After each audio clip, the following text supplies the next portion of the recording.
and life sciences scholars. And in this session, unlike yesterday, it was the YouTube live streaming for you. Today's is an interactive one, where you are present in the Google Meet. You will get maybe last at the end. You would like, if you would like have in specific clarification, you will be able to have. And today, first we have 4 lectures aligned one next to the other. First lecture is going to be by Professor Kalpana, and you all know her very well in your campus. And I don't have to. In fact, for the university speakers, I'm not giving elaborative interaction. Everybody will know them. And Madam, the next 45 minutes, maybe 5-10 minutes at the end, we can take a couple of questions. And you can start with your presentation, madam. Thank you. I hope you can all hear me. Yes. Yes. Hello. Can you all hear me? Yes, madam. They can hear me. Yeah. Good afternoon. A very good afternoon. And one small thing, madam. All the participants, please keep your mic on mute. And do not press the present or present button, because if you do the present button, it will disturb the presentation which is going on from the speaker. Therefore, we might have to send send you out of the session if anybody is pressing a presentation button when the presentation is going on here. Therefore, be attentive, but do not press the presentation button, or you don't unmute the mic. Sorry, please go ahead.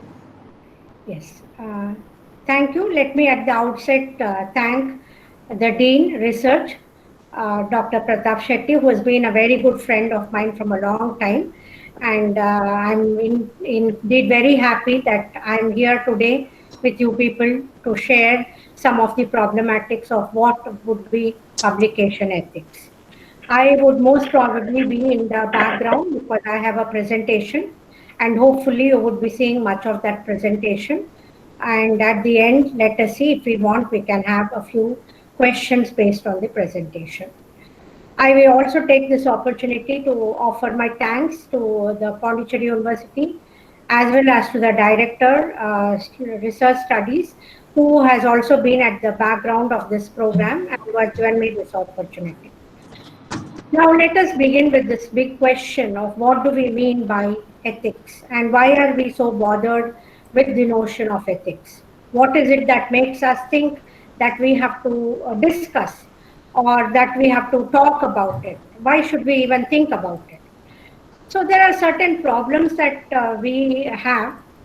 The reasoning is that to a large extent, ethics are questions with regard to morals. I hope you're getting my PPT. Just let me wait for a second before we move on. It's buffering, yeah. Has it come over? Not yet. Screen is shared. Oh, okay. Now it's there. Now it's there. You can put it on the full screen. Yes, madam. Yeah. Yes. Yeah. So we will be looking at this issue from in a certain kind of a structure. I'll be talking to you a little bit about the notion of what is ethics, publication ethics as we look at it. Then I look at education and research, and I also bring to you this idea of COPE itself that has come up, because this is the one that actually discusses a number of the problems related to what we call as ethics.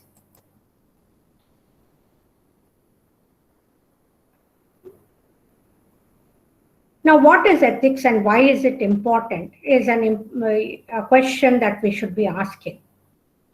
Now, ethics in simple words refers to the moral behavior, or in other words, the moral code that governs our life. Now, I know that this is a very boring topic to be talking about at 2 o'clock in the afternoon, but do stay alive a little bit, because I am going to make it a bit interesting for you. You do have 2 small quiz in between the talk, and I hope that if you get the answers at the end of the session, let us see how many of you know the answers. So now we start with this question of what is the significance of morals? Why is it that we need morals? The question has been debatable from a long time when we talk about what is good and what is evil. Do we know what is good and do we know what is evil? Is a question, because I don't think many of us have clear-cut ideas about what is good or what is evil. There has been a debate from ages with regard to this. I'm just quoting a few. I'm not telling you everybody who has discussed it. This is not the time nor the place to discuss about the background of ethics as such. We are looking more at the notion of publication and ethics. Plato begins by saying that it is something that is transcendent, it's an indefinable mystery, the source of all being and value, and things like that. And for him, in fact, he refers to it even beyond God, saying that it is an absolute truth. Whereas people afterwards, like William James, Jeremy Bentham, define or talk about good as a definable property, and they think that good actually provides satisfaction in some kind of way. Much later, John Stuart Mill, who adhered to the principles of utility, talked about good being something that can lead to a sense of well-being, where he thought that it is a utilitarian value, that if you are good, you feel satisfied, you feel happy, emotionally there is a quotient within you. And much later, Nietzsche, or at the same time, maybe you should be looking at Nietzsche's idea, where he correlates the idea to power. In fact, it is very interesting because he says that when you keep thinking that you are good and when you keep thinking that this is an important factor, what you actually do is that you are trying to, in a way, look at the notion that just because you are good, you seem to have better power than other people. Now, whether that is true or not is a question mark. We'll not bother about that. But we should remember that ethics is something that governs both our personal and social life. And in this regard, I'll bring you a quote. I'm not going to read the whole quote, but look at the points that it seems to be making. The quote says that where does the truth lie in these matters? And everything, that morality is in a certain kind of way, both personal as well as social. You can see the quote reference that from where I've taken, it is there at the bottom. And the idea here is that whatever is personal, it has to do with the idea of how we lead our lives. How do we strive to become? Whereas when we look at it as social, it is more the idea of how we cooperate or live with others. Now, the question is that personal level of happiness. Or, hello, can you hear me? Both personal and social are in a way important, because the personal level of discussions that we talk about are something that relate to us and each one of us. When we say integrity, we say that we have to have integrity. Why do we think it is important for us at a personal level? It is important because we think that this will lead us to a better goal, that it will lead us to something that is a bit of an important point in our own lives. So this is why we think that it is an important thing. Whereas something like, generosity or honesty or kindness, these are more, social, like in the sense that you think that being generous is helpful to other people. If you're honest, it helps somebody else. If you're kind, it helps somebody else. But one of the problems with the social responsibility is that we also start wondering, why do we have to be generous? Why do we have to be honest? Why do we have to be kind? Because after all, it is benefiting somebody else. It's not benefiting me. Why should I go ahead with that? Now, this is a very, very tricky question. And I know most of you who are youngsters always look at the idea that things or something that is good for somebody else, and which seems to have, even when they are doing bad things, they seem to be thriving, whereas you are not thriving, even when you do a lot of good things. So this is a very tricky question. And as I said, I'm not sitting here to debate on this.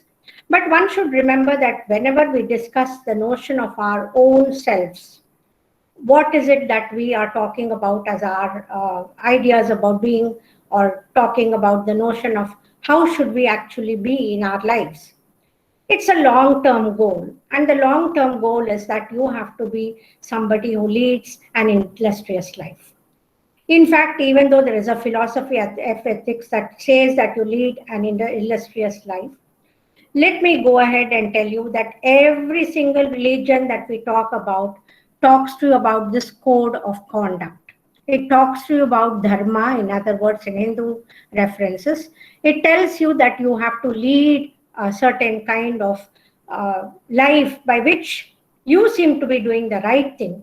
Doesn't matter even if the opposite person does the wrong thing, because the values of your life are something that you imbibe, and when you sleep at night, you should be able to sleep in a good way. So this is something that is a background with which I talk to you about ethics so that you understand. And let me just conclude this small slide, this particular slide, by saying that ethics has a big relationship to humanities, because humanities are or is a subject which actually looks at the talk or the definition of what it is to be human. And whenever we have forgotten humanities, which has happened, engineers have not had any discussions on humanities. A lot of doctors have just become doctors without looking at humanities. A number of professional people have never looked at what are the humanities. They think it is just some literature that one has to read or some philosophy that one has to read. Why am I bothered? But if we had made this inclusive from the time we had started looking at higher education, it definitely would have provided a sense of what one could actually think about in their own lives. And it would have provided all of us a better form of life instead of leaving to this chaos that we are talking about. So this was the background that I talked to you about with relationship of ethics and the definition of ethics, the need for ethics, ethics and humanities. Let me now start looking at the notion of what we mean by publication ethics. Why do we need publication ethics? In fact, for a long time, people in the humanities never even thought that we needed something called as a publication ethics. Because the simple idea was that publication ethics is something that doesn't belong to humanities. It is more a science field. Because when science does research, they do research which are experiments. And these researchers have to have a kind of notion of what are ethics, and that's why they need it. But I think today we have to start thinking about the idea that it is very important in humanities too. In fact, it is a set of standards that people who are in research decide to adhere to do. So now why should we even follow any ethics is the question. In humanities, when we publish or when we are trying to publish, why should we even bother about this notion of ethics? Is it any reasoning that we are having that we need this? Let me at this point just break for a second. I'm giving you 4 questions. Please look at the responses that you could think of. And this is not like I'm giving you a prize or anything. But at the end of the quiz, I'll give you the answers. And if you have thought that you have got the right answer, I'm sure that you'll be happy. And there is no scope for cheating here because all of you are hopefully sitting in your own homes and looking at it. And please do not check on your mobiles for the answers. Just answer as you feel at the moment, whatever you're seeing. The first question is, which Indian epic concentrates on questions of ethics and morality? I'm sure all of you would get this right. Identify the poem that discusses the ethics of killing a bird. Those of you who have been in my class have listened to me talking about this, but those of you who have not, please think about it. Name the Indian novel that won a Booker Prize where the entrepreneurship is built on a statement of crime. You have a hint there. I think if you have got the hint, you would have got the answer. The fourth question is that a 1954 novel discusses how primordial evil can envelop even innocent children. Name the novel and the writer. So keep yourselves tuned till the end, because if you are not going to listen to me, you will not have the answers.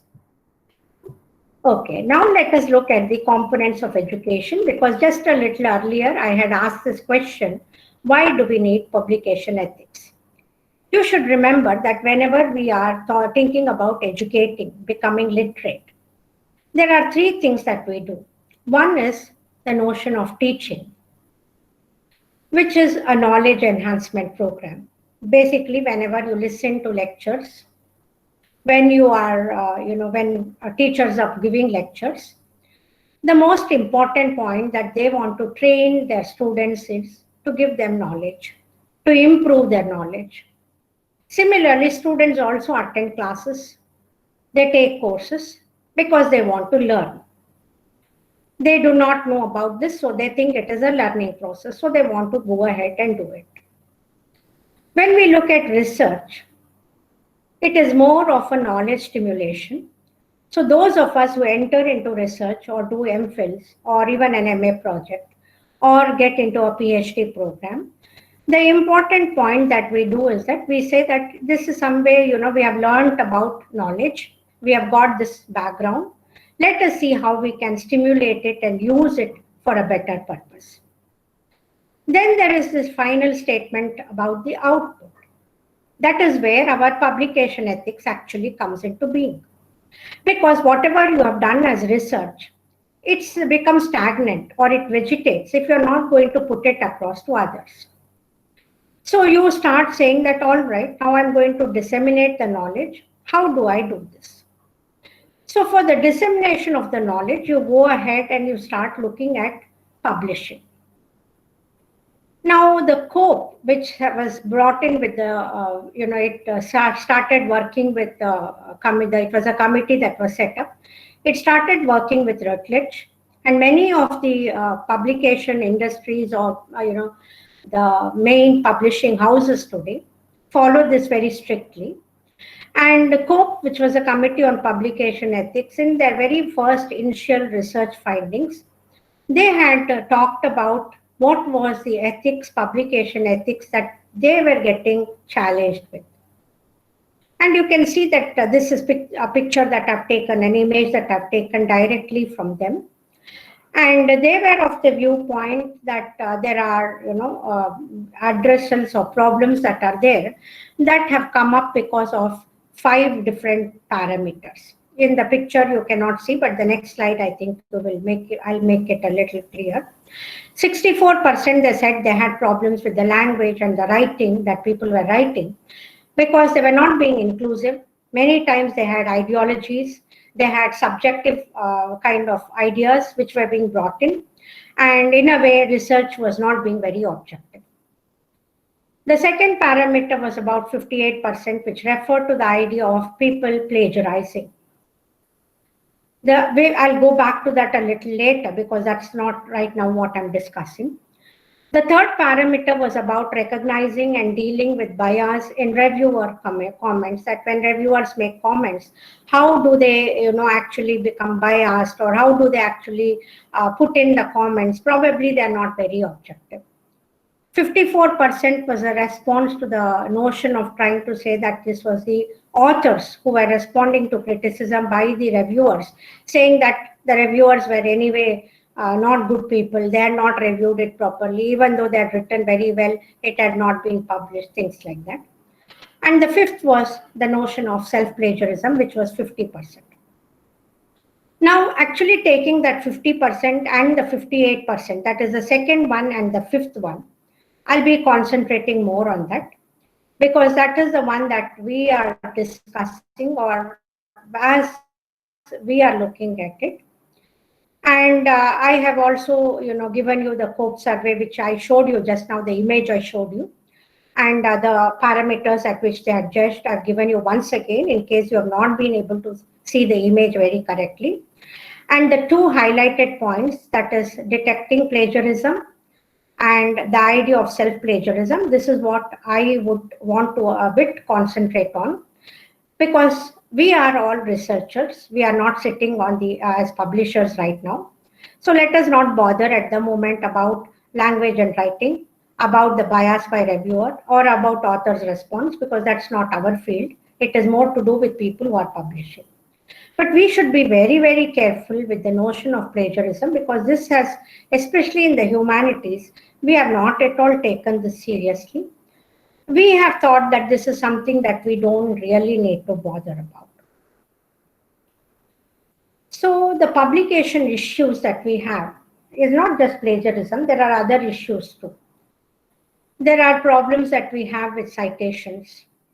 We have problems with conflict of interest. We have issues with open access. We have problems with authorship. So I'll be dealing with each of these a little bit, not too much in depth. Later, if you have anything that you want to talk about, we can. Or maybe when we have again another series, we can elaborate on some of these. Now, T.S. Eliot, I've taken a quote from him. He had said that, that good poets make something better using all the ideas that have come from others. Again, I'm not reading the quotation because it's there on the PPT for you. And he had made this statement. Anyway, that is not the point, because here what we are looking at is that any idea that is taken, and even whether you make it different or whether you make it better, it's still plagiarized. Because when you don't say that it belongs, the idea belongs to somebody else, then that means that we are not acknowledging the principle that I spoke in the very, very first few slides about two things. One is integrity and the second is honesty. So if at any point we have a conscience and we think that it is to be correct, then we should not be taking even something as simple as an idea. I know it is very difficult because, we cannot start in a vacuum. It's always a difficult point that we cannot start in a vacuum. I've also given you the definition of plagiarism there. That is, it is defined as the unauthorized use or close imitation of language and thoughts of another author and the representation of them as one's own original work. You may be surprised to know that plagiarism has not just got this small definition. It has a number of different parameters. There are types of plagiarism. There is something called as complete plagiarism, where one takes a work, presents it as one's own, just changes the data and just says, all right, this is my own work and I'm the one who has written this. And this is the absolutely worst kind of plagiarism that one can look at, because you are not even acknowledging, but verbatim taking somebody else's words, changing here and there a little bit of the research issues and presenting this. And this in many of the universities and across the world have been almost censored to such an extent that if anybody does this, they are not even given any allowance and they are chucked out or suspended from the universities. In fact, recently the Indian government or the UGC itself also has come up with this. The second is falsification and fabrication that calls the integrity of the data and the data record, where you take somebody's data and you fabricate your own ideas, your own falsifications of things. Probably to some extent, I would say that maybe in the humanities it may not happen that much, because we cannot take experiments and we cannot falsify and fabricate. We don't really do experiments, but maybe we can take ideas and we can falsify it. So that is also a thing that is not to be done. The third is that of what we call as double publication, which is a practice which involves repeat publication or attempts at publication of text, figures, data in any form, publicly available media, without giving any citation in the manuscript. This practice many of us follow. For example, we have written an article somewhere. Then we take the same article, change here and there some things, we change the title, and we again publish it in another journal. And then we put it up in our bio note saying that we are having 2 publications or 3 publications. We also might, change here and there a little bit of the paragraphs, and we might just change some of the data to suit various backgrounds of the journal, and we might publish it. And this is also really wrong on our part. And the last is self-plagiarism, where ideas, you have your own ideas, and we are not taking from anybody else. We are having our own idea. But repeatedly, every time we write an article, the same ideas, we go on using it again and again and again to such an extent that they really become obsolete to a certain extent. And this is something we end up doing. This is not very correct on our part. Now, let me give you a break again because these were questions related to plagiarism. And once again, these may be a bit difficult, but anyway, look at the questions. Name the Nobel Prize winner who is supposed to have used Spark Notes to write his Nobel Prize lecture. This was a recent Nobel Prize winner, maybe in the last 5 to 8 years, not more than that. It's still recent, but I won't give you the date. Then identify the writer of this book, How Opal Mehta Got Kissed, Got Wild, and Got a Life. She was thought to have stolen from the works of somebody called as Megan McCafferty. That is the hint, if you can read that. The third is that in 1747, William Lauder went on to prove that a very famous author had plagiarized. He went to a great extent to show that he had plagiarized, and he started using, writing out that particular author, writing a number of references with regard to the author and saying he had plagiarized. Who is this author? I've given you a hint that this particular poet had written a poem on blindness, and he is known for a long epic poem. I think this is very easy, everybody knows. The fourth question is a man whose speech about a dream is a hallmark in literary political history. He was found to have submitted a thesis that was plagiarized. Can you name this individual? So keep guessing. Let us go ahead. I talked to you about plagiarism. Now let me talk to you about citations. Citations, especially in humanities, is extremely important. It may not be that very important in the sciences, probably because there is an experiment already there. People know from that experiment the background, or they have a literature survey which helps them. But in our cases, we need the citations because we should relevantly tell from where a particular thing has been taken. The citations are important because they substantiate the ideas or the hypothesis that you yourself provide. But also at the same time, citations should not become excessive. And we need to follow proper documentation. I've written MLA because I come from the literature background. But whatever background, people have to have proper documentation procedures. One should not overstep and write in any way, any form, everything, because whoever reads the article should know what documentation you have followed. Otherwise, it becomes very chaotic in understanding or comprehending. Now, you may be surprised to know that citations, especially by publishers, can become very harmful because there are problems that have come. Again, I'm taking a quote from the COPE background, and they say that citations can generate two problems. That one is that editors can actually improve their peer review process by putting up so many citations. It may also lead to what is called a citation cartels, where journal editors and authors practice citation stacking from they form the citation cartel because they go on using the same citations. And such kind of tactics have even earned the label of coercive citation. Now, these are things you say, why should I be bothered about? I'm not in any way a publisher. But you should be bothered because you should know this will lead you to understand that people, especially people who work on predatory journals, use these tactics a lot, which means in a certain way that when you are publishing, you should know the background and the standard of the publisher. And otherwise, if you feel that there is something that doesn't seem right, you should not be participating in publishing with such kind of publishers. The next point is about the conflict of interest.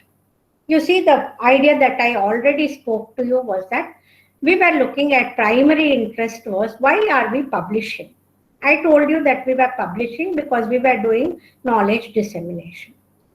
But what happens, unfortunately, is that in our present day world, in the kind of rat races that we lead, where knowledge has taken a back seat, thanks to all kinds of degrees and parameters that are coming up, we have continuously started serving secondary interests. What are these secondary research interests? There may be many others. I've given you only a couple of them. Sometimes it is a question of money. You get paid, so you want to, do publication, you're getting it. Or it is an easy route by which you can gain recognition. All right, I can become, even though I'm not such a good researcher, I can get a number of points to myself if, people see my name here and there. That is something. Or you want to gain scores. For example, you want to say that you want to submit your thesis, and so you want to say that because for the pre-submission seminar or the synopsis presentation you should have one complete paper somewhere. So you say, all right, I need to gain that score of finishing that synopsis presentation, let me publish something. Then there is also the final thing. Okay, if I have to get a PhD degree, I need to get to levels of publication. Let me do that. So I want to do it. Let me do it. So we are going on working on this principle of doing secondary interest work rather than doing the primary interest, which has become the cause of many of the problems that we are looking at. As long as we keep on remembering that ethically we have to keep disseminating knowledge, we have to be providing good publications because people have to know what research we have done, I think there should not be any conflict of interest. The next point that I want to talk a little bit about is that those of you who are publishing generally have an issue because there is this notion today about what is called as an open access.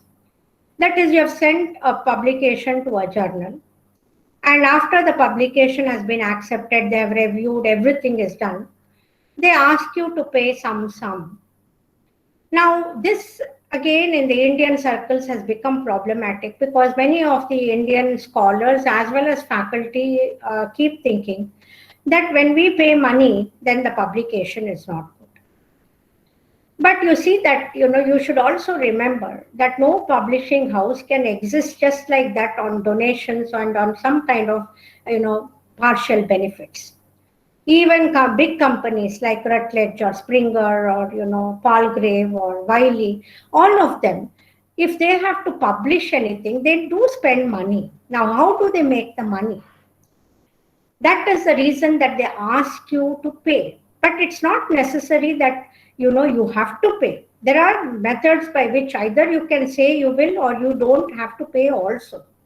But that doesn't mean that, just because you're paying, your article is bad, is considered to be bad. It's not. In fact, these very reputed publishers, publishing under them is in itself a joy because when they do the reviews, they give you the procedures by which they do the review, the amount of work that goes in by the reviewer or the peer review, which means that two authors, two different editors have looked through your work and they have told you what is right, what is wrong. That itself is a joy. So there are two things. One is what is called as a gold route, where you publish articles or books where the open access is you as an individual have paid and it is there on the publisher's platform. It is available for anybody who wants to read it. If you don't want to pay, let us say, you can opt for something called as a green route, wherein your manuscript will be processed by your institution and the institution will put it up across in their library resources or in their databases and access is provided to that. So it's not necessary that you have to always pay. Of course, many of these, because they come from the West, the amount of payment that they expect is also a bit high. But in case you have a project, or let us say that you can approach the institution, or you can approach somebody like the Dean Research. I hope I'm not putting him into a trouble here by making this reference, but you can always request if there can be some kind of payment done. And this is good because it will be open access. Everybody is able to get hold of this. Then the point that I want to come to finally is the authorship. This has become an issue because we think that when we write, we are the sole authors. It's not so true. Everything, especially research scholars, when you write, You don't write anything just on your own. You write because you've had discussions with your guide, with your DC committee members, you've put across ideas, you've read a number of things. So your authorship comes from various kinds of things. But also you should acknowledge the fact that, let's say your research supervisor has helped you a lot, then you can say that, all right, I will give his name too in the authorship, or her name too, and let me say that that author can also be part of this particular paper. But sometimes what happens is that there are things that are done without our knowledge and which are not very good too, which we should not be doing. For example, something like the gift authorship. Sometimes, your faculty member or a DC member, or, somebody very well who has been your teacher for a number of years will say that, you're writing an article. If you do not put my name in it, then, I would take it in a very bad light or a negative light. And so what you do is that you gift authorship. That person may not have done anything to the writing. You have done the whole writing. It has been your ideas, your work, but you still gift it to them. Now, this is not a good thing. So I would say that as research scholars, be very clear, don't gift unless a person deserves. If it is your supervisor and the supervisor has spent a number of times sitting with you, discussing, spending a lot of giving you ideas, then definitely give it to him or her. But otherwise, just don't gift to anybody like that. Ghost authorship is where somebody has written the paper, but you say that because I have been unable to write a paper, please you write the paper for me and I will publish it in my name. So this is again not something that you should be doing. Then something like the co-authorship pair, probably you have 2 or 3 people have written. Now the question is, who should be the first one, who should be the second one? Best thing when 2 or 3 of you on the same levels are writing, if there's no hierarchy, use your surnames alphabetically. That's the best thing. Sometimes you yourself will write a paper for somebody else and sell it because you want to make some money. That is also not very good. And finally, when you author, you may also do data manipulation and fabrication or falsification, which you should not be doing. Then finally, this is the last point, you will be looking at peer-reviewed versus predatory journals. Peer-reviewed journals are the ones where people anonymously read through your articles and they give a feedback to the editor. This is fine, this is good, it can go into the journal. Or they can say that somewhere here I found a problem, ask that person to repeat or rewrite it and give back. That can be what is done in a peer review, and it is highly valued because it's very objective references that have been done by somebody. The predatory journals, on the other hand, are journals and their publishers are people who self-promote themselves. They have no scholarship. They publish without any references many times. They lack any kind of standard editorial practices. So we should not be presenting anything under a predatory journal. Be very, very careful. Check before you send an article somewhere. So these are the responses to the quiz. If you had been there with me, I think you know the answers. If you have not known the answers, then here they are. And with that, probably I'll take a couple of questions. And let me say at this moment, I thank you all for this. Thank you, madam, for a very nice and to the point lecture. Explaining for me also, quite a lot of new information I got too. I would request now the participants to identify themselves, who they are, and ask the questions. Please.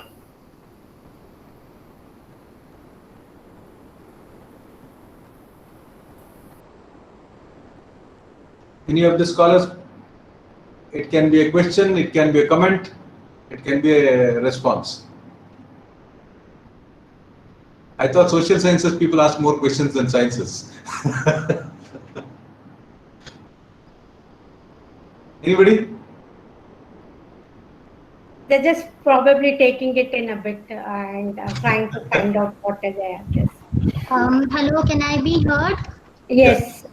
Yes, ma'am. I'm Anandita Mitra from Department of Economics. Ma'am, I just had a question on authorship. sometimes the journals ask us to mention who is the author, first author, co-author, or corresponding author. So if you can tell us the difference, and also when we publish it and we produce it as a credential for our say job application, which one will be? Is there any option? Is there anything like in the first author gets more points, second author, then the third author? Is there something like this which we need to know? Please let us know that. Thank you for the question. You know,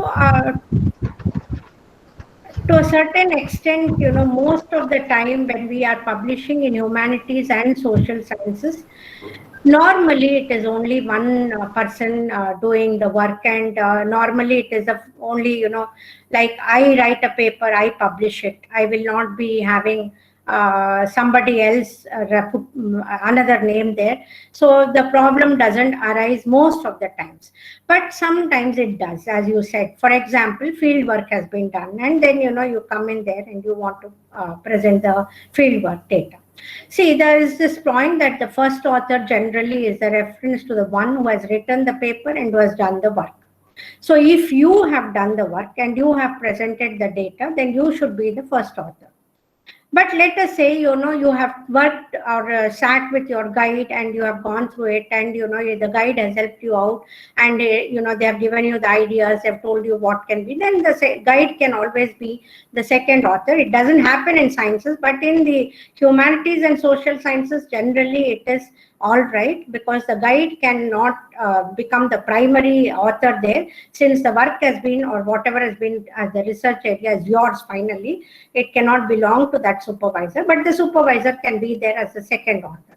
Now, as long as this question of co-author and, when publications are taken into account, and when you are going for an academic thing, in many places, if the guide's name is there or the supervisor's name is there, they don't really bother about it, because they think that after all, publication has come from you and you are the one who has been there, and the questions that they ask or what they look at or the points are given to you, not to the other person who is there as the co-author. So let me be clear on that. As far as possible, in humanities and social sciences, as far as my understanding goes, you are the primary author. You do not give the resource to somebody else unless the other person has helped you in writing the paper. I hope I answered the question. And also, I think the second part of what she was telling about this course, first author and last author are the most important ones. That is the first author and the corresponding author. She was asking about the scores or marks. Yes, that is exactly what I said, because whoever looks at it takes the points only from that background. Okay. Any other questions? Any other questions before we wind up? I think we have 2 minutes more.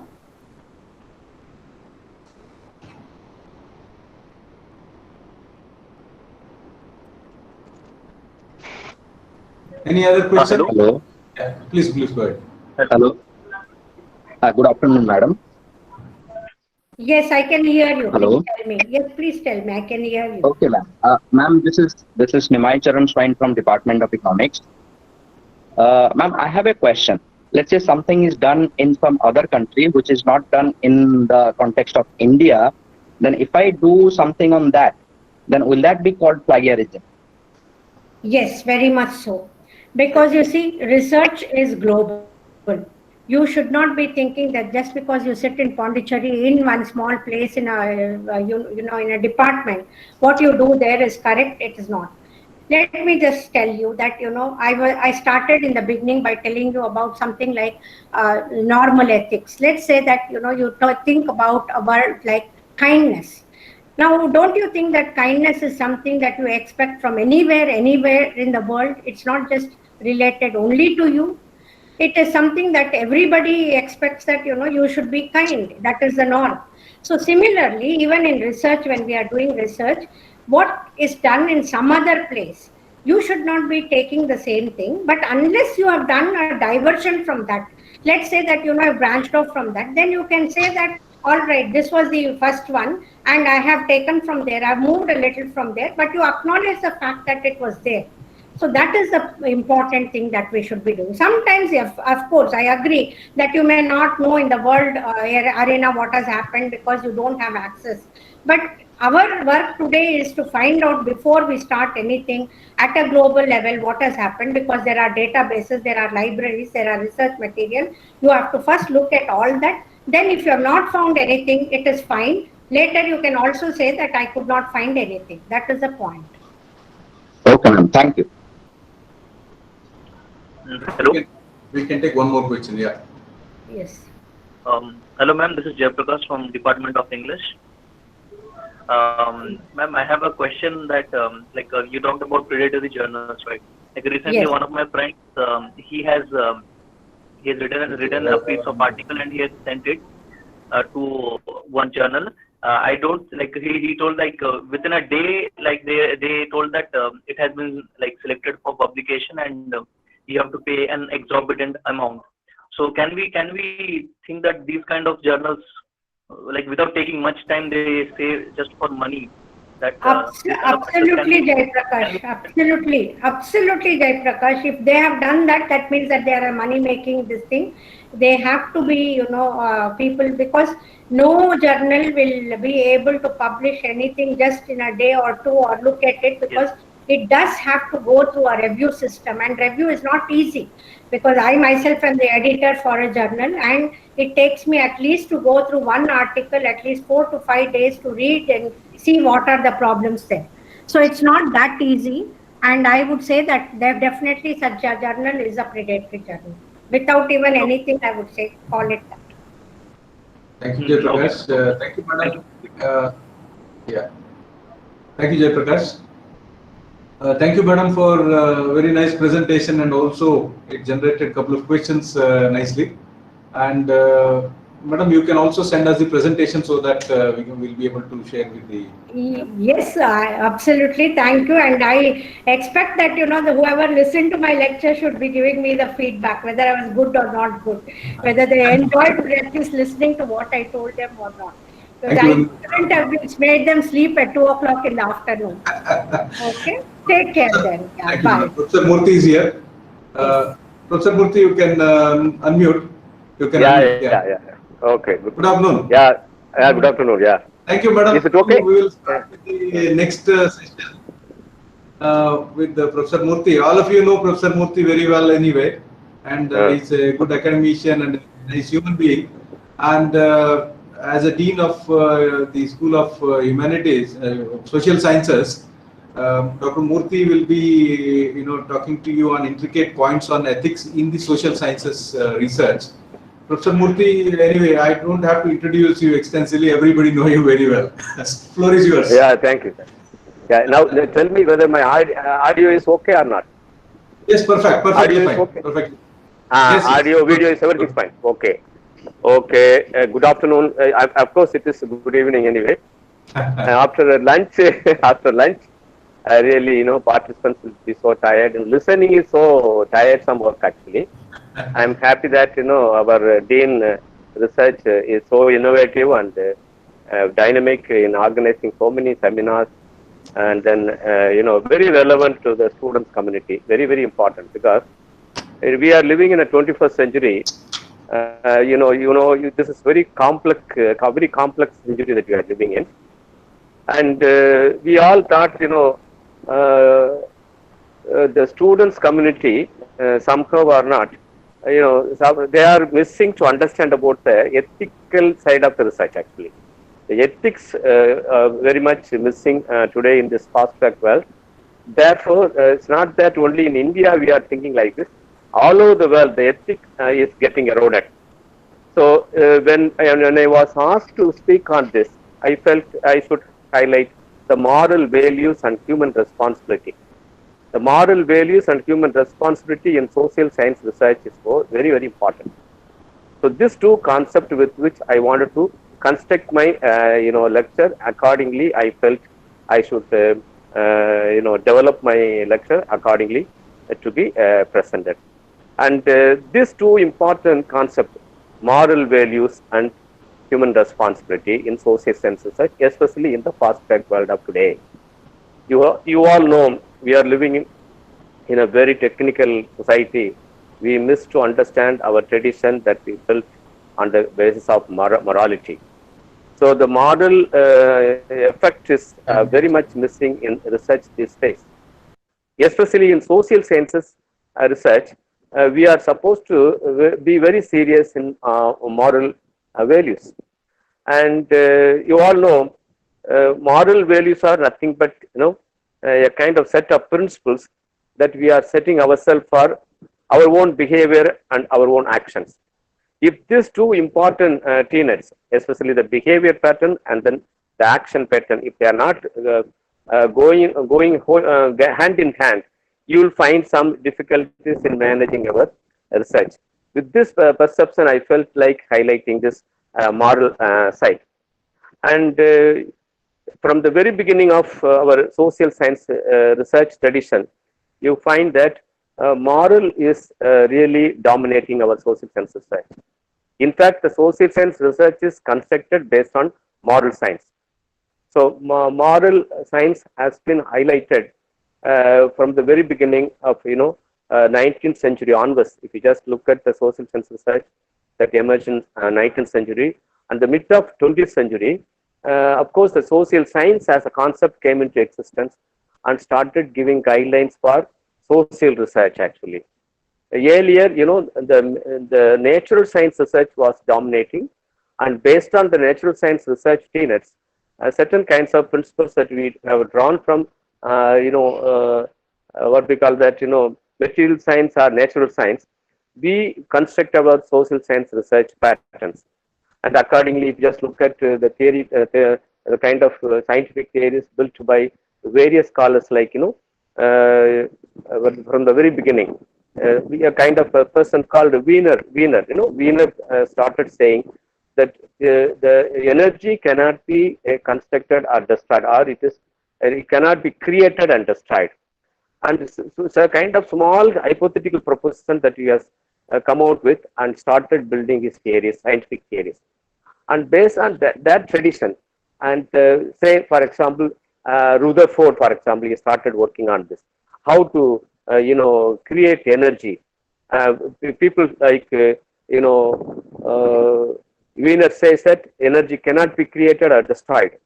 So they all started working on this basis, and they have come across various epoch-making phenomena that had great impact on scientific research, in fact. And based on this Rutherford theory, atom can be split. A clumsy part of an element can be split. And you had so many scholars following him and trying to, build their own scientific theories. And for example, Newton, the man relied on motion theory. And then again, you have got Einstein, the man relied on theory of relativity. And then the man that Stephen Hawking, for example, questioning at the credibility of Einstein. All this tradition, we have got tradition to be understood. Similarly, in social science also we have got our own traditions. So our family is something different. Social science family is different because we are not going for discovering something that is very, very far away from us. It is within, as even science says, as everything is within. So similarly, in social science, everything is within. It is something to do with the human behavior and act, and dealing with the society, dealing with all the tenets that are pertinent for social progress. We are going to deal with this only. So this way, if you look at today tradition, actually, we have got around 45 to 50,000 scholars emerging in 10 years period as research scholars are PhD awarded. In India, especially I'm highlighting the Indian settings. In 10 years of period, and we have got around 50,000 awards given for our scholars, and they have been running pillar to pillar for jobs actually. Job finding is very tough. These are all coming in the form of ethics actually. A person, if you are creating a person, you should be more responsible to put him in some pavilion like employment, or some kind of revenues that you have to create for that person. But that part somehow in India is missing. So then this aspect also, there are so many people that are responsible researching in social science area, in especially in management, in human economics, and in political science and sociology. You find this aspect is very much highlighting, especially in Indian settings. Research is suffering because the qualitative research that we are involving in is not time-tested one, and it is not giving you some fruits that can be immediately utilized. So therefore, the social science research based on utilitarian part is missing. In fact, the utilitarian part is very much missing because we are swayed away by the market forces. Today world is a fast track world, as I started saying in the beginning. The market forces are taking the moral values, in fact. So most of the research today in this world highlighted, especially in the military sector. If just some scholars, they say military sectors are dominating. Actually, they are dominating in the research field. More investments on military sectors. Military is, sucking lots of money for research. As a scholar, as a PhD scholar, when you are joining in a university or any institution, you got around 912 universities, institutions in India offering a PhD award. And you are simply getting degree and getting admission and getting into the institution with the intention of doing PhD for the purpose of, you want to be academicians, or you want to be a researcher in the future, or you want to set some institutions for the cause of social development, like NGOs and all you are feeling. But what it happens, since you are becoming a research scholar by choice, sometimes by chance also, then you have no objectivities. You have to have some kind of admission in field like PhD admission, and then you come to join. So what is missing is some kind of objectives with which that you have to look at the research is missing in you.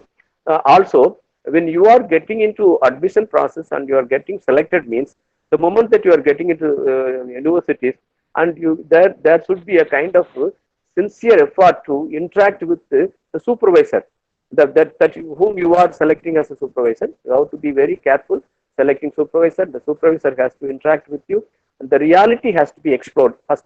In the brainstorming way, you have to explore the reality. Why that I have come to economics, why I have come to management, why I have come to political science, in what area in political science I can get into do research. All these things are primary kind of things which we are not understanding. And after selecting the field, in fact, most of the scholars, they don't want to understand about the tradition in which they are sitting. Actually, political science tradition, social science, sociology traditions, anthropological traditions, all these traditions are part and parcel. You should what do you mean by tradition? Actually, many experts, many men and women, they contributed a lot for constructing knowledge in that particular disciplines. That tradition has to be understood immediately. As a scholar, more reading should be there on the traditions. In fact, when we joined as a scholar in JNU campus, those days in 1980s, they were asking us to read first the manuals, research manuals constructed by JNU professors actually. And we used to read more on research tenets and the concepts that are pertinent for research. And there are some kind of technical concepts that has to be, for example, etymology, epistemology. What do you mean by etymology? What do you mean by epistemology? All these things. And what do you mean by analytical tradition? What do you mean by constructing a primary knowledge systems? All these things are supposed to be understood. There are a lot of technicalities to be understood by researchers. What I'm trying to say is, lot of technicalities as a youngster, as a person coming from a new tradition. Maybe you are from different traditions, different from family system, different from social values, and you are coming to a university. It's a university. It's a scientific unit, and there may be ups and downs. Of course, everything cannot be sacrosanct, holy. But even then, you have to understand about your part. You are supposed to be a very scientific person. You should not be very biased person. You should be, maybe you are coming from, say, for example, from higher strata of the society. But when you are coming here, you are finding lots of scholars coming from different social strata, and we have to be very careful understanding about their kind of problems. Accordingly, you have to evolve your understanding on relationship building. So the relationship building is the another next important concept that you should develop. The relationship building with the supervisor consent is very important. It's morally valued. It's morally based. If you are not having that, the moral values, that your relationship pertinent for you to construct your theory that you are planning to construct through research. So the relationship building is very important, and that is what I say it's a human responsibility. As a researcher, you have to be so responsible. You have to construct such your theory on the basis of better relations that you are building with the different units of research. Your supervisor is a research unit. You got your doctoral committee members are your units. You have to keep them all informed. What are you doing and how you are doing and why you are doing, what way you are proceeding, what is the objective that you set, how you are going to reach out, how you are planning to attain, what will happen after this attainments. All these things you have to more and more imagine it. So imagination is very important. Today, imagination part among material science as well as human science very much missing. Therefore, as I told you, more research is being done in one-sided way. 87% of the research somehow other helping out the destructive side of the the human development. Actually, the destructive side also, for example, why it is destructive side? Because in 1940s the nuclear science emerged. If you just look at the world as a you have to understand the universe of the world. Actually, the universal setting as a unit, as a research unit. You are a research unit. Fine, you are in a universal setting. What kind of universal setting today you have? You got a world as a unit first. Then you got your nation as a unit. Second, third, you got a local theatre as unit. So three important to be very quick in understanding this universal setting. As a social scientist, you understand about the big settings. That is, say for example, the world settings. What is happening in the world in our area?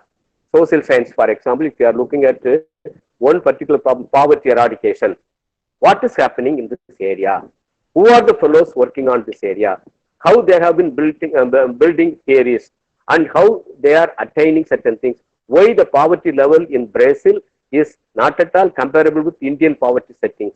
Why poverty settings in the 1930s in USA very quickly after 1960s eradicated. How they came out with the theories, alternative theories to build all these things. So constructive thinking is important when you are taking a case. Actually, you are taking a case like poverty eradication as a case. How to attain this poverty eradication with the human responsibility? Because poverty eradication itself is human responsibility based issue. Actually, it is not only economic issue; it is human responsibility based, because there comes demand and supply, both sides. Demand also human responsibility you have to look at, and supply also you have to responsibly look at. So both, if not tailing, there will be variation, uneven development, that you cannot have sustainable development. That will not be very going hand in hand. The growth and development should go hand in hand. That is called constant development, constant growth. So this basic things, when you are thinking, you should definitely think about the world problems in that particular area. So the universal setting has to be understood. For example, as a political scientist, as a man from peace science area, I am from peace science, conflict resolution area, conflict management area. What I feel always, I go by timeline approaches. Timeline approach. The approach is called the timeline approach. Timeline approach for me, I briefly frame the entire things in timeline. Actually, 1648, for example. 1648, you got a very great treaty system emerged, treaty agreements, emerged. That treaty system is called Westphalia Treaty. From Westphalia Treaty, what we learned from Westphalia Treaty, what lessons that we got from Westphalia Treaty, the Westphalia Treaty, we came to know how to organize a nation as a nation. Okay, those days, organizing nation was so tough.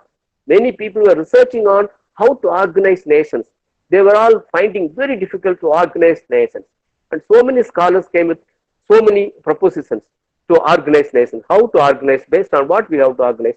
Many people advocated culture is one unit and linguism is one unit, language, many things. Sometimes in the later stage, ideology became one unit. So 1648 is a Westphalia Treaty system. From there, we headed to another system called 1815 system called Vienna system. Vienna system. Vienna also has given some direction to the world. So 1645-48 we learned to organize nations. In 1815 we learned to organize world. See how brilliantly we should frame ourselves. Our understanding is so coherent actually. Everything is connected. Nothing is unconnected. It's all connected. So when you are learning your things in a connected way, you will never forget. You will also understand the logical sequences and how to erect your knowledge for strengthening the knowledge that already existing. So the what is research is you are testing the old knowledge, establishing new knowledge. As a social scientist, you are testing the old knowledge, establishing new knowledge. You are facilitating. That's all. In social sense, what we do is facilitating and finding some alternatives for existing conflict. So in 1815, the world nations came across new philosophy to organize the international setup, actually, international organization, how to deal with the international relations, economically, socially, politically. Those days in the 1850s, political organizations were loosely organized. They were not very great, actually. There was no political setup, very coherent political setups were not there. Anarchy was there, monarchs were there. So many leaders were there by ruling the country. Expansionism was there, of course, and might is right is there, and they could not give some direction, scientific direction, reasonable. Scientific direction is nothing but majority should be benefited. That is what science all about. Science is nothing but majoritarianism actually. Majority, if it is agreeable, then the science is operating it. If the theories are theory, if they are working, the theories, if they are not workable, it cannot be called a theory. Therefore, a great philosopher told in the 20th century itself, he said that Mahatma Gandhi is the number one theoretician in the world. Social theoreticians.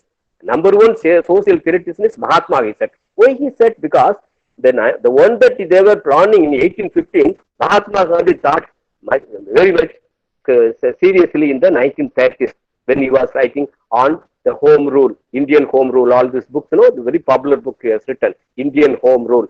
That book he came out with some 7-8 concepts very nicely, constructively, a constructivism, a kind of constructivism, structuralism, aiming at functionalism. Why you are aiming? Functionalism has to be strengthened. We have to strengthen the functionalism, benefiting all. So Bantam theory works in the way towards functionalism. If you are not making functionalism so effective, social scientists will fail. So therefore Mahatma was so constructive, thinking, see, I am just telling you some 8 areas in which Mahatma's thought can be understood. First he said, Swadesi, self-love. You have to love yourself first. You should know it's a great art actually. If you are not loving yourself properly, if you are not understanding you properly, you cannot understand about others.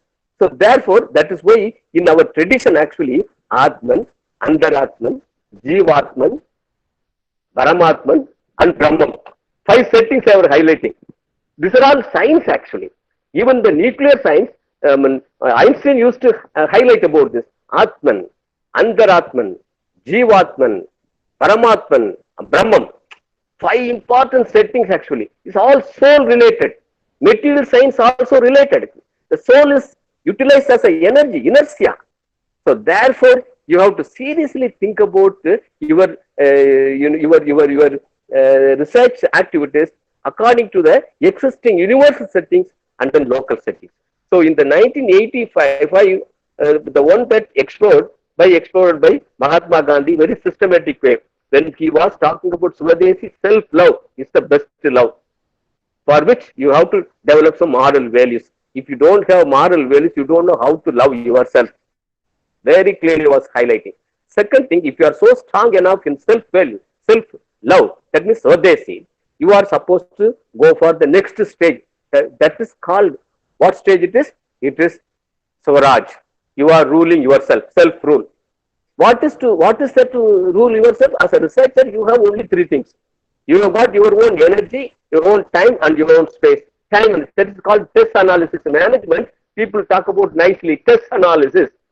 The time test. You have to test the time management, energy management, and then space management. Sir, what do you mean by space management in social sense? You may ask. Social sense space is nothing but, say for example, you have to create human relations very adorable, very appreciable, for which what you want to do is, braveness, some smiling face. You are smiling at people. You are creating space. If you are just so flexible in your approaches, and if you are expressing your views very openly, people are approaching you, and this is called approach situation. If you are not approaching, people will not approach you, and you have to approach. Then only you will understand that others also coming to approach you. Then that the human value is developing accordingly. This stage is very clear for you, and that is why Mahatma stated this Swaraj is very important. That then unless until you are ruling yourself systematically by utilizing time, energy, space, and you cannot be successful researcher. You cannot be successful human being either. Researchers are part and parcel of human responsibility oriented people actually.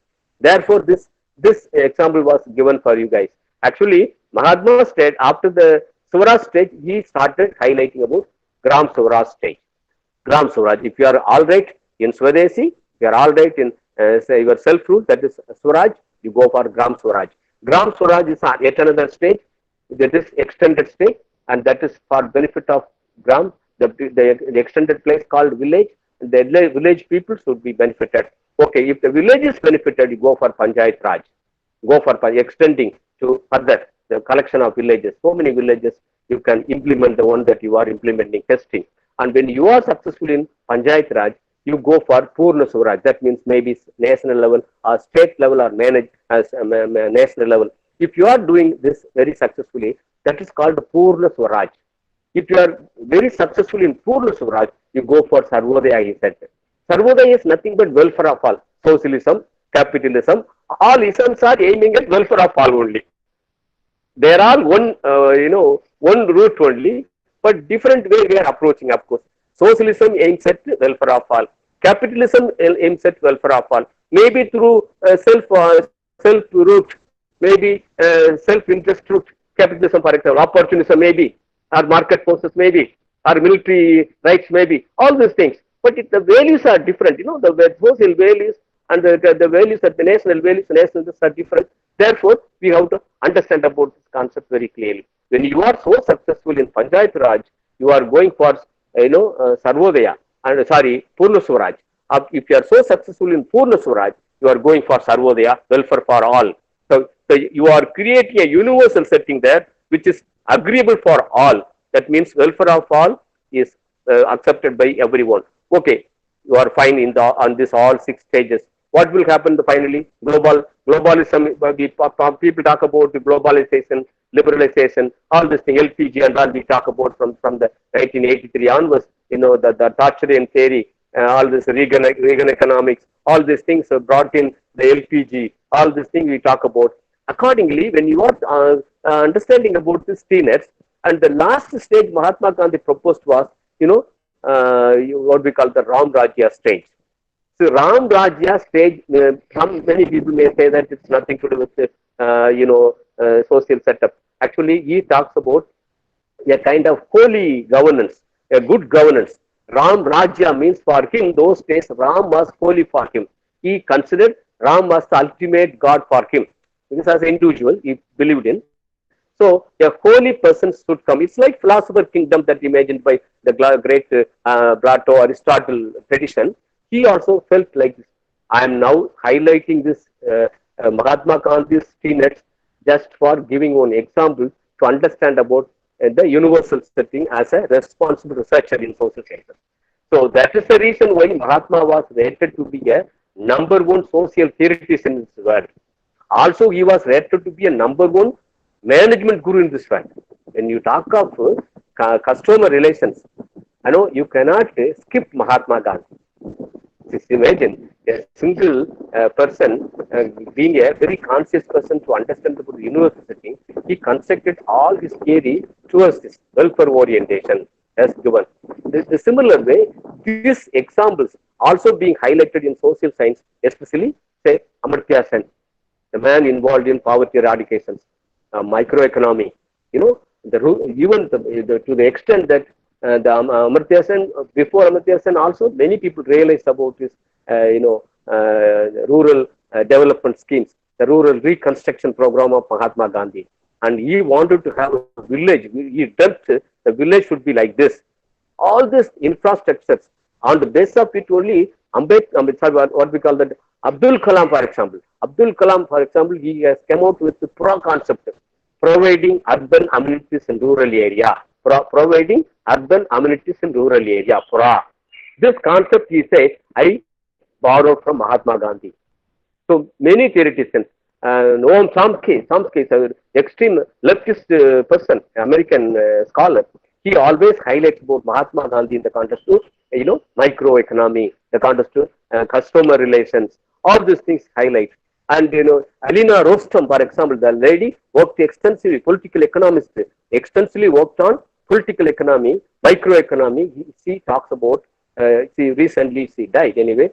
She talks about always Mahatma Gandhi, the microeconomic understanding of Mahatma Gandhi. Mahatma Gandhi said very clearly, where did you get this economic understanding, this research views for giving some alternatives for the suffering of the Indian folks? And he said very clearly, I have not constructed anything. I have relied on a person called Kumarappa. Yes, Kumarappa was the person, he constructed his economic thoughts actually. Mahatma Gandhi's economic thoughts comes from the Buddhist tradition, that is nirvana. I'm just highlighting economy as a concept. There are so many areas in social sciences you have to come across, and such way if you are developing, this understanding can be put in time frame. As I told you, 1815 frame. Vienna Congress gave a guidelines for, constructivism, how to deal with the nations, how to build international relations. After 1815, yet another stage is emerging. That is 1919, after First World War. 1919, as a social scientist, I am saying this. 1919, you got yet another stage emerging. That mad, all these social scientists to look at, very responsibly the way that you should involve into research. In fact, 1920s only epoch making researches came into existence in this world actually. 1920s, so many. By 1904 in India, first BSc awarded. 1920s only we used to give 20 to 25 PhDs. Imagine if India is offering 20 means maybe in America maybe around 100 or 300. 1990s, you see those days. And then by today you got an Indian example today, you got for about those days only 10 to 15 institutions offered. Today we have got 1,000 institutions to offer PhD degree, and you got around 47,000 PhD scholars emerging in 10 years of period. Now every year thousands of PhD emerging, all are jobless, my dear friends. I'm trying to say that most of the scholars are jobless. Maybe in material science something may be different. In social sciences, mostly, it is of course the responsibility goes on us also as academics, as elderly academicians. We miss to understand the ethos behind the social sciences, the ethics behind social sciences, the morality, the best principles that we have to construct in social science. We somehow missed actually. It is not that me saying that. Abdul Kalam said once when I was meeting Abdul Kalam ji in 2004, he said very openly, Murthy Saab, I am happy that you are doing good work for youngsters. But what you should understand is nation building, a concept called nation building. What do you mean by nation building? He asked me. I said, well, economic development. No, economic development nahi hai. Ye to character building. Nation building is character building related, not economic building. That is why he also stated that present ICT, that so-called ICT, information and communication technology, I don't think it is working for nation building, sir. I was wondering, sir, a great scholar who was responsible for integrated missile system, the man who was responsible for Agni missile, the man who was putting our defense in a very higher platform, he stated this. I was wondering, sir, why do you say this? Your Excellency, why do you say that? He said very clearly, the character building is more important than, missile building. 1957, a great epoch making happened in Russia called Sputnik, a small rocket system they developed, Sputnik. The Sputnik rocket was very great achievement, very great achievement. In 1950s, the Americans were struggling to understand about the satellite system, all these things, the propulsion system, how to send propulsion system, how to go for understanding about the fission, all these things, cyclotron theory, all these theories were very much, giving a kind of thought provocation for the entire intellectual mass of the, social science world. And therefore, they were all understanding about this phenomenon. During that time, in the 1950s and 60s, according to Kalam, he said, the one that came in the name of Sputnik inspired me to understand about the phenomenon in the space. And that made me to get into the engineering, especially the aviation related. And he saw a bear, flying, and he was imaginatively thinking, how come that it is flying, and why not we are creating an object to fly? All these things. See, some imagination, a kind of inquisitiveness, a kind of excitement. As a research scholar, you have to have excitement actually. Excitement. These all stages were developed only in 1990s, 1920s area, right? Hello. 1920s. In the 1920s, you find new phases developing. In fact, in the 1920s, after organizing after First World War, you got League of Nations emerging. You got ILO emerging for the welfare of all. So the welfare of all concept was very much highlighted during this time. And 1990s, at 1992, 1945, you got United Nations emerging. So this responsible way of understanding about the universal setting is very, very important for social scientists. After 1945, you got so many complexities, so many technologies taking over the world, especially the nuclear technology, especially the fission technology, the fusion technology. They all dominated the military sector, the defense sector. They dominated the world. The Americans more and more invested on defense area, military systems, and they took over the world. Of course, the European domination was, of course, over, and American domination started emerging. The encountering part from Soviet Union built their tradition based on Bolshevik Revolution 1917, and they just came for balance of power things, and they were trying to do some kind of check and balance mechanism in the name of deterrence, and all these games, death on the game, and all this came into existence. And these all traditions were, of course, built very systematic in a planned way. Deterrence game was a planned game. Military games was a planned game. All these things were supposed to be understood as a researcher. After that, then only you will understand about the seriousness involved in universal settings. When you are not understanding the universal setting as a social scientist, and you will miss to understand, even miss to select a relevant topic for yourself. The topic that you are selecting for research is so pertinent. Sometimes all things cannot be done by research supervisors. Research supervisor, they have got their own thing. Moreover, research area is independent one actually. Although it looks as if the teamwork, but a research scholar, if you so independent, understanding about the universal setting, a natural way of selecting topics should emerge from scholar. So therefore, there will not be any intervention from supervisor that a person is selecting a area means we can give some kind of guidelines. This is how you have to shape the topic, and you have to go with this, and how relevant it is, how it will bring something for you, how new things will emerge, how accordingly you will develop some alternatives for existing knowledge system. Epistemological system, as I told you in the beginning, has to be challenged actually. The existing epistemology based on knowledge has to be challenged. Unless until you challenge, the new knowledge cannot be created. So challenge is a blessing actually, interesting actually. You should be very happy that you are challenging existing knowledge. Stephen Hawking was like that. Stephen Hawking challenged Einstein.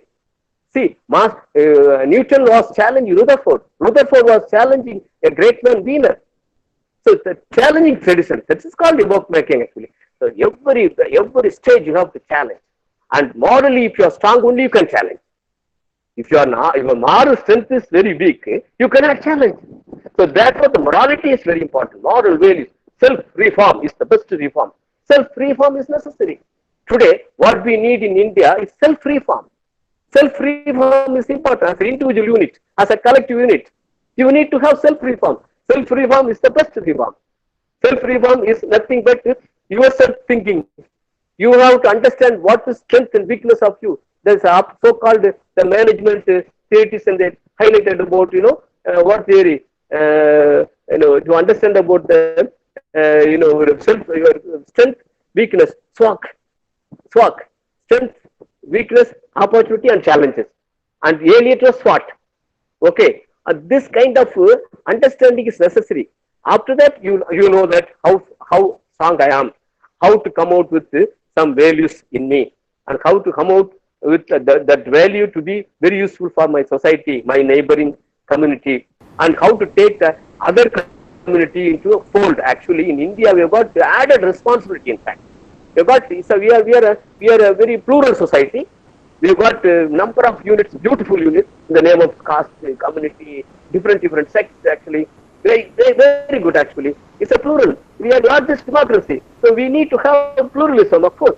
But how to enjoy this pluralism as a responsible unit, as an individual unit, as a researcher? We have got added values in ourselves because we are value system-based people. As a researcher should be bolder. We are researcher, so I am supposed to be scientific. Whatever I make a statement should be appreciated by others. I should not be self-contradictory. All these things are necessary. After this understanding this particular universal setting stage, and you have to understand about the local settings. In fact, 1945 onwards, you find science and technology dominating every area. Therefore, you are getting involved in various complexes. And by the way, we lost our moral values, and we are swayed away by market forces, and market is dominating now. See, what is your research? How much it will bring? Most of the researchers in Stanford University, they are all market force based people. Professor, can we? Anyway, now I think I can stop. We can ask for questions. Can we conclude, sir? Yeah. Go. Okay. It is not it's interaction. You can ask any questions now. Yeah. Any? If you have any more, or shall we ask the question, sir? Anybody? Yeah, ask them questions. Questions? Yeah, Anybody has any specific questions? One or two questions we can take. Yes.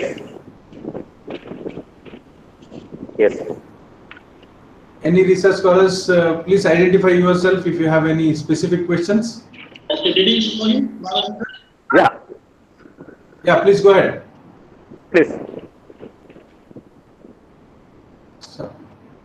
Someone wanted to ask a question. Who is that?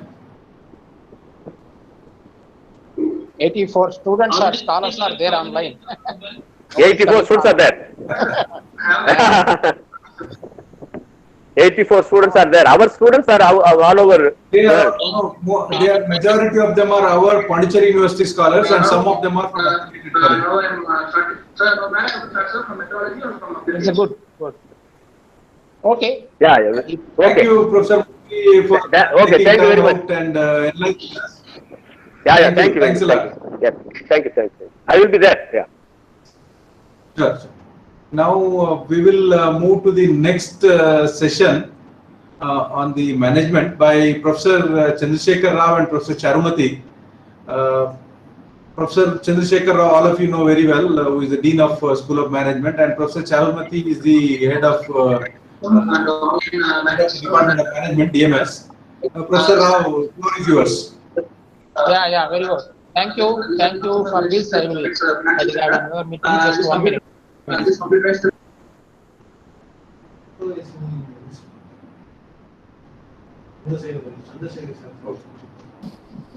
you hear me, sir? Yes, we can hear you. Professor Rao has muted himself. Professor, No, we are around. yeah, I'm coming. I come back because I'm another meeting. I'm muting that and coming there. Okay. Thank you for this initiative. I think all our scholars are very happy because as a part of the UGC guideline, they have to do this type of exercise, and especially when the scholars are spread over all over. Now you have organized this. I'm happy to address our scholars from management stream. Of course, the related areas, commerce and economics, international business and tourism, because all of us will follow similar methodology. Since I am looking at another meeting, I requested the senior most faculty in our school, Dr. Charumati, will be speaking to the students on the do's and do nots, and how ethically we have to make a serious research, and how management students have to adopt certain practices, because ultimately our research should be able to help the industry and the society, and the decision making depends upon the data, how we analyze, and the tools that we use, and the sanctity with which the results are interpreted. So those are all the issues that I look for. Maybe that is the focus of our colleague Dr. Charumati, and she has been working in this area of corporate social responsibility, and she is also making a good presentations about the corporate ethics in different platforms, and being a senior member, and she will be taking over the session from me. Maybe I will also join her to support her points of view, and then we will jointly take up the questions if any. Thank you, Dean. Thank you. Professor Charumati, yeah. Professor Charumati, you can unmute and start. Good afternoon, all present, respected Dean School of Management and Dean Research and scholars and faculty around this program. Dean Social Science also is here. Yeah, Dean Social Science, Professor Murthy. So during this pandemic time, we are having a nice time to discuss about research in ethics, and I am supposed to talk on ethical issues in business research, I suppose, right? Yeah. Right, sir? Yeah. So ethics are norms or standards of behavior that guide moral choice about our behavior and relationship with others. And if you take the goal of ethics in research is to ensure that no one is harmed or suffers adverse consequences from our research activities.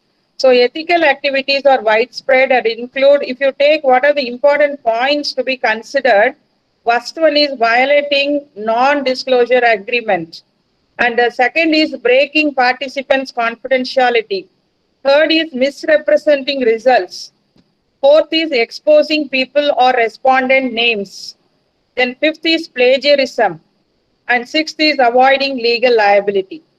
So if you take, these are the issues, and if you want me to address one or two particular issues very detailed way, I am ready. I have a plagiarism, how to avoid plagiarism. This would be more helpful for the scholars. And second is our important topic, how to avoid predatory journals. So these are the two topics I have in elaborate. Or you want me to talk in general and take up more questions? I am ready for both. So what is your call on that? The participants or the Dean Research can decide and tell me. So coming to, yes sir. Can you hear me? Maybe you go ahead, madam. Maybe with the themes that you are addressing. Yeah. Yeah. Okay. So now coming to the studies in business research, if you take, we have different functional areas of research, say finance, marketing, HR, operations, systems, and of course strategy and entrepreneurship. So when you take the qualitative research, we depend on respondents' views or perceptions. So in those cases, what are the precautions we should take? One should be clear with. Because you know there are research ethics committee, human research ethics committee which are available, from which you have to get permission before you take any responses from any respondent. And what are the conditions to be followed if you take? They should be properly communicated about the intention of research. They should not have any compulsion to participate in the research. And you should also give them surety that the information will not be revealed or their identity will not be revealed. And so other things are also there. So while doing qualitative research, we take all these things into account. Coming to finance research, here it is very, very important that the facts or the data what we use in the finance research should not be cooked. Clear. So many researchers do some kind of cooking of data both in qualitative and quantitative research. And that is very, very important code of ethics in business research, because there are a lot of databases available like CMIE, Bloomberg, all these databases are available. So earlier we were having different difficulties in collecting these data. But now we have all the important databases available in our campus, which is also officially subscribed. Okay. So you have to take little efforts to get to know or get trained how to collect data from these databases and how officially you can use these databases, because you have to acknowledge if you apply for or if you submit any paper for a very important or very what's a Web of Science journal or this Scopus Q1 or A star ABDC journal, they immediately look for what is the data, clear, and where from it is collected, and whether the database is subscribed by that organization or not. See, I can share my own personal experience. Recently, I visited Deakin University and University of Canberra. They have Wharton business data. And we collected lot of data. My scholar and myself collected lot of data. But now when I am using the data, I have to clearly mention what is the database, where from I have. Clear, because I am in Pondicherry University submitting the research paper along with my scholar, and I cannot just like that quote I used Wharton database, because the Wharton database license is given to the Deakin University. So these kinds of acknowledgements are very, very important in case of research publications, and especially when you are having some kind of research grant. And that should also be clearly mentioned in the research publication. And coming to a very basic issue, what every scholar is facing in this business research is plagiarism. It is not only by business researchers, but every other researcher in the academia. And so what is this plagiarism? What this terminology mean? What are the legal implications? What are the 4 types of plagiarism? How to avoid it? What are the methods available? How we can come out of this problem? I want to discuss on these issues. So if you take the meaning of plagiarism, it is the act of stealing someone else's work and attempting to pass it off as your own. And this can apply to anything from term papers to photographs to songs, even ideas, right? And coming to the protections available, we have different intellectual property protections available. So for the literary work, we have copyright. So what is copyright? It is the form of protection provided by the law to the authors of original works of authorship, including literary, dramatic, musical, artistic, and certain other intellectual works. So this protection is available to both published and unpublished work. Okay. So the most well-known and sadly the most common type of plagiarism is the simplest copy. So if you copy someone else's work and put your name on it, you have plagiarized. So this one is pretty straightforward. So if a writer copies word for word the text from a book and does not acknowledge in any way that it was someone's work, the writer has committed plagiarism. And the availability of text in digital form increases the possibility of accidentally using someone else's material without acknowledgement. Because earlier we used to do physical referencing, we cannot just copy, paste or cut, paste. But now every resource is available in a digital form. So make sure you record all the details of the material, you make notes on at the time so that you know whose it is later. So by all means, use quotes and paraphrased material, but cite it properly. That is very, very important to reach a very good journal. And so the second kind of plagiarism, if you take, it is similar to copying and is perhaps the second most common type of plagiarism, which we call it as patchwork plagiarism. So this occurs when the plagiarist borrows the phrases and clauses from the original source and weaves them into his own or her own writing. Okay, so without putting the phrase in quotation marks or citing the author. And the third type of plagiarism is called paraphrasing plagiarism. This occurs when the plagiarizer paraphrases or summarizes another's work without citing the source, even changing the words a little or using synonyms, but retaining the author's essential thoughts, sentence structure, and or style without citing the source is still considered a plagiarism. And the fourth type of plagiarism is called unintentional plagiarism. It occurs when the writer incorrectly quotes and or incorrectly cites a source they are using. How is this plagiarism if the author did not mean to do it? So you are not knowing that you are copying. Without any intention, you are just borrowing or using a quote. Then that is also a plagiarism, which we call it as unintentional plagiarism. So if a writer has incorrectly quoted or incorrectly cited a source, it could be misconstrued as dishonesty on the writer's part. So the dishonest usage of another's work is most often considered plagiarism. Therefore, the incorrect usage of another's work, whether it is intentional or not, could be taken for real plagiarism. Now, how to avoid plagiarism? Avoiding plagiarism is quite simple. The best method for avoiding it is to simply be honest. When you have used a source in your paper, give credit where it is due. Acknowledge the author of the original work you have used. Another way to avoid plagiarism is to use your own work as often as possible. So quoting and citing is usually required and inevitable when doing research. So that is how you back up your own work. But using someone else's work excessively can be construed as plagiarism. Another way to it is to quote or cite your resources properly. And now, in order to properly quote your resources, you should consult the style manual that would be appropriate for the research. So in most cases, your professor will tell you which style manual would be preferred. If your professor does not indicate which manual to use, be sure to ask professor.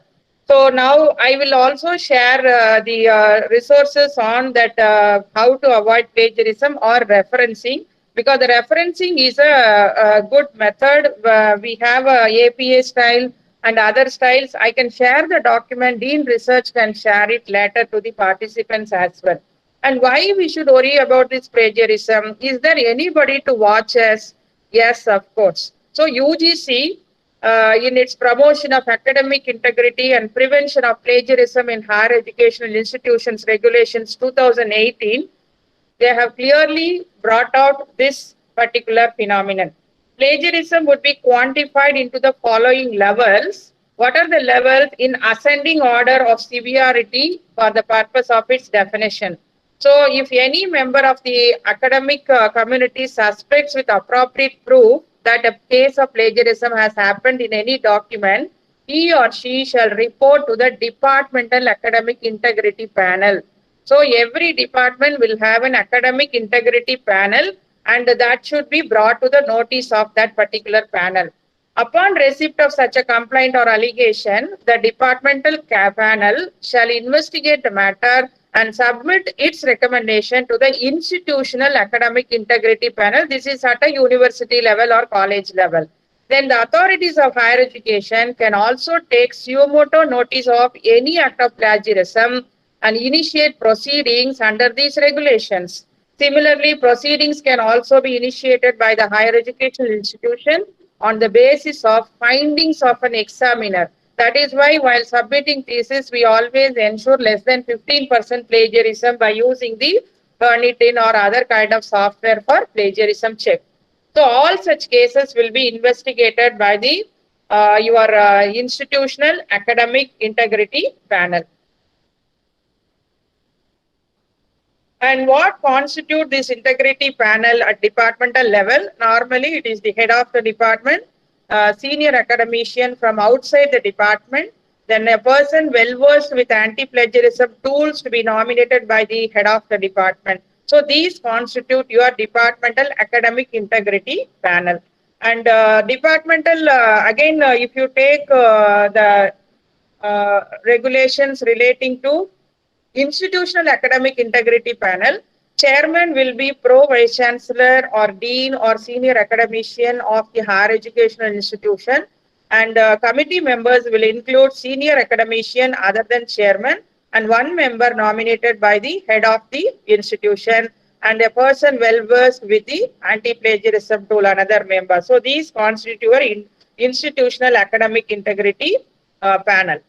And penalties in the case of plagiarism shall be imposed on the students pursuing studies at the level of masters and research programs and on researcher, faculty and staff of higher educational institution. People think that I am doing only UG and PG courses, so I need not be, I have every right to copy anything. So even at master's level thesis, these rules are applicable even for the master's level thesis. And you need not say about the research program. It is a very, very important item. And coming to the regulations, what are the penalties? If you see, level 1 is similarities up to 10%. We call it as minor similarities, no penalty. So that can be left. And the second level is 10 to 40% shall be asked to withdraw your manuscript. And level 3 is 40 to 60% shall be asked to withdraw manuscript, shall be denied a right to one annual increment, shall not be allowed to be a supervisor to any new master's or MPhil or PhD student or scholar thesis for a period of 2 years. And level 4 similarities above 60%, all the above things shall be asked to withdraw manuscript, that shall be denied a right to 2 successive annual increment, and shall not be allowed to supervise any work, research work for a period of 3 years if the level is more than 60%.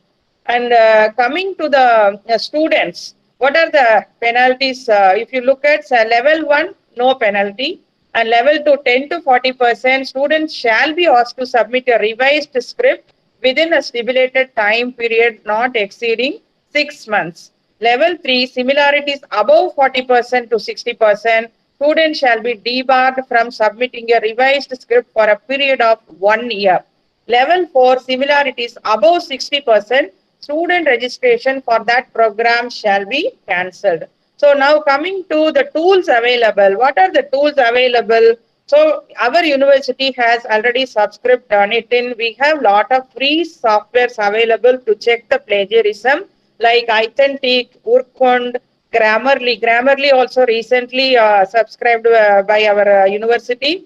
Plag Scan, ET Blast, and Plag Tracker, UniCheck. So there are a lot of softwares available. Just you have to get familiarized with this software.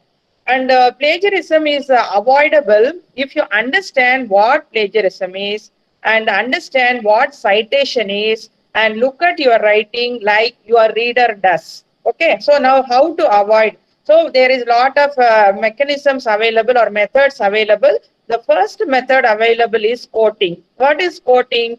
Quoting is just reproducing words from another source using exactly the same wording, spelling, punctuation, capitalization, and paragraphing. So as a general rule, quotation should be used rarely and selectively, as it is important that you demonstrate your own view on a topic in your own words. So now I can also show you some examples, but I'm not able to share the screen. So I move to the second method, how to avoid plagiarism. Second method is paraphrasing. So paraphrasing is introducing ideas from other source in your own words. your voice is predominant in a paraphrase and shows your understanding and interpretation of someone else's thought in relation to the topic. And third technique we have is summarizing, is a short and concise representation of the key ideas of source material in your own words. A summary is shorter than the original text and provides an overview of the subject matter. Summaries need to be referenced just like paraphrases and quotations. So what actually you are communicating to your reader from through your papers or through your research work? If you are having citation plus quotation marks, the passage is someone else's information in that person's exact words. If you use citation, no quotation marks, the passage is someone else's information expressed in your own word, that is paraphrase or summary. No citation, no quotation marks means the passage is your own idea or interpretation expressed in your own words. So what is referencing? The next thing we have to learn is referencing. So what is a reference or citation? A way of giving credit for someone's thinking, writing or research. So you mark the material when you use it, a citation, and give a full identification at the end, a reference. Okay, so a citation means what you are including it inside the text, and reference means what you are giving at the end. In academic writing, you are obliged to attribute every piece of material you use to its authors. So whenever you use any material, immediately you have to do both citation and referencing. And why cite or reference? Because you have to give credit to the sources of information and ideas. Because if you are not having these past literature, it is very difficult for you to start a research, because some thread is to be given to continue the research, because you cannot start from a scratch. So crediting the resources of information and ideas you need to cite, then reader can locate for further information if required, and you can validate arguments and increase and spread knowledge and show depth, breadth and quality of your reading. Because when you are identifying the research gap, what kind of literature review you have done, whether you have done extensive literature review right from the beginning, that will also let others know through your citation and referencing. And when to cite, as already I told, direct quotes you have to cite, then statistics or studies you have to cite, theories, if you are following somebody's theory, you have to cite, any facts you have to cite, then interpretations and paraphrases. And what is the style we use for citation or referencing? So a citation style or reference system is a standardized system for referring to materials used in your writing. So there are several different citation styles developed independently by professional organizations. University departments generally stipulate which style to use for your subject. So, but for social science, if you take commonly, there are more popular three methods available. One is APA, American Psychological Association. Second is AAA, American Anthropological Association. And third is APSA, American Political Science Association citation style. Then next is reference management software. So now you have a lot of reference management softwares available like Mendeley, others. So reference management software, citation management software or bibliographic management softwares are very, very helpful for the current researchers. So again, now with digital technology and other related advancements, you are all fortunate enough to have these kind of softwares. So recording and utilizing bibliographical citation as well as managing references become very, very easy if you use these software. So it is only a one day you can learn. If I was given a prior information, I could have showed some hands-on training also how to use Mendeley and other things. And once a citation has been recorded, it can be used time and again in generating bibliographies such as list of references in scholarly book, articles, essays. So it will, when you are entering, you have to be little careful. Then you can use it as end note, or you can use it as references, or you can use it as bibliography, whatever you want. So there are n number of reference management softwares available like Aegeon, Bibop, Bibbase, BibDev, Biblioscape, Bibsony, so many other things, Bookends, EndNote, lot of other things are available. Either one you can use. I suggest Mendeley or EndNote, which will be very, very useful for the management researchers, which we are using. And coming to referencing, what are the different types of referencing? So first one is in-text citation. Okay, in-text citation means what? It acknowledges, an in-text citation acknowledges your source in the main body of your document. When you use or refer to another person's ideas, you provide an in-text citation. So include the author's last name, year of publication and page number, either as part of your text of your paper or in parentheses, like Charumati 2019 page number, like that you can use inside in brackets. And if a source has no author or editor, use a few words of the title instead. Each in-text citation must lead to the full reference list entry for that source. Now, next is the reference list, and the reference page is usually located at the end of your written document. However, tables and appendices, if used, come after the reference page. So the center, the heading, references at the top of the page, alphabetize entries in the references. These are the small things you might already be knowing. And coming to the other rules, author names and date of publication appears immediately after the first element of the citation, and using the hanging indent format. Capitalization really matters, and use only the name of the publishing company. Don't include company or etc. Don't insert a hyphen when dividing a web address at the end of a link. URL or web addresses should not be hyperlinks. Use just plain black text. I can share those things with the Dean Researcher. Later you can get it. Now, I would like to take the next topic, identifying predatory journals. You have any doubts in referencing or plagiarism, you can ask. Otherwise, I can move to the next topic very quickly, identifying Actually, Madam, there is a separate tomorrow complete session on ethics and publication is there, where they library is going to walk over the the Turnitin and those. Okay. So Go I ahead. can interact with the participant. How much time I have? No, you have another 10 minutes. Okay, publish or perish, can I take? Yeah, please. Yeah, go ahead. No, I was saying because the clarifications on the softwares, they can have it tomorrow. That's what I was just trying to mention. Okay.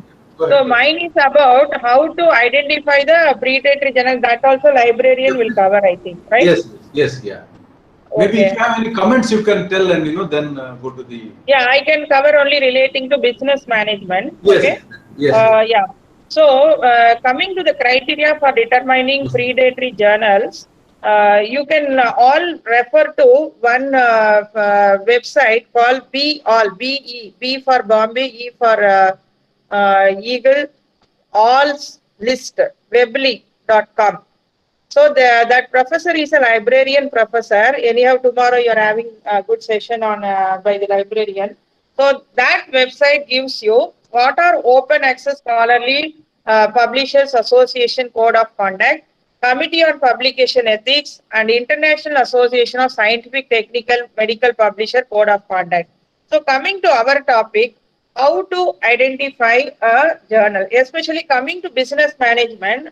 The publisher, if demonstrates a lack of transparency in publishing operations, it is not only for business management, for any subject, I feel.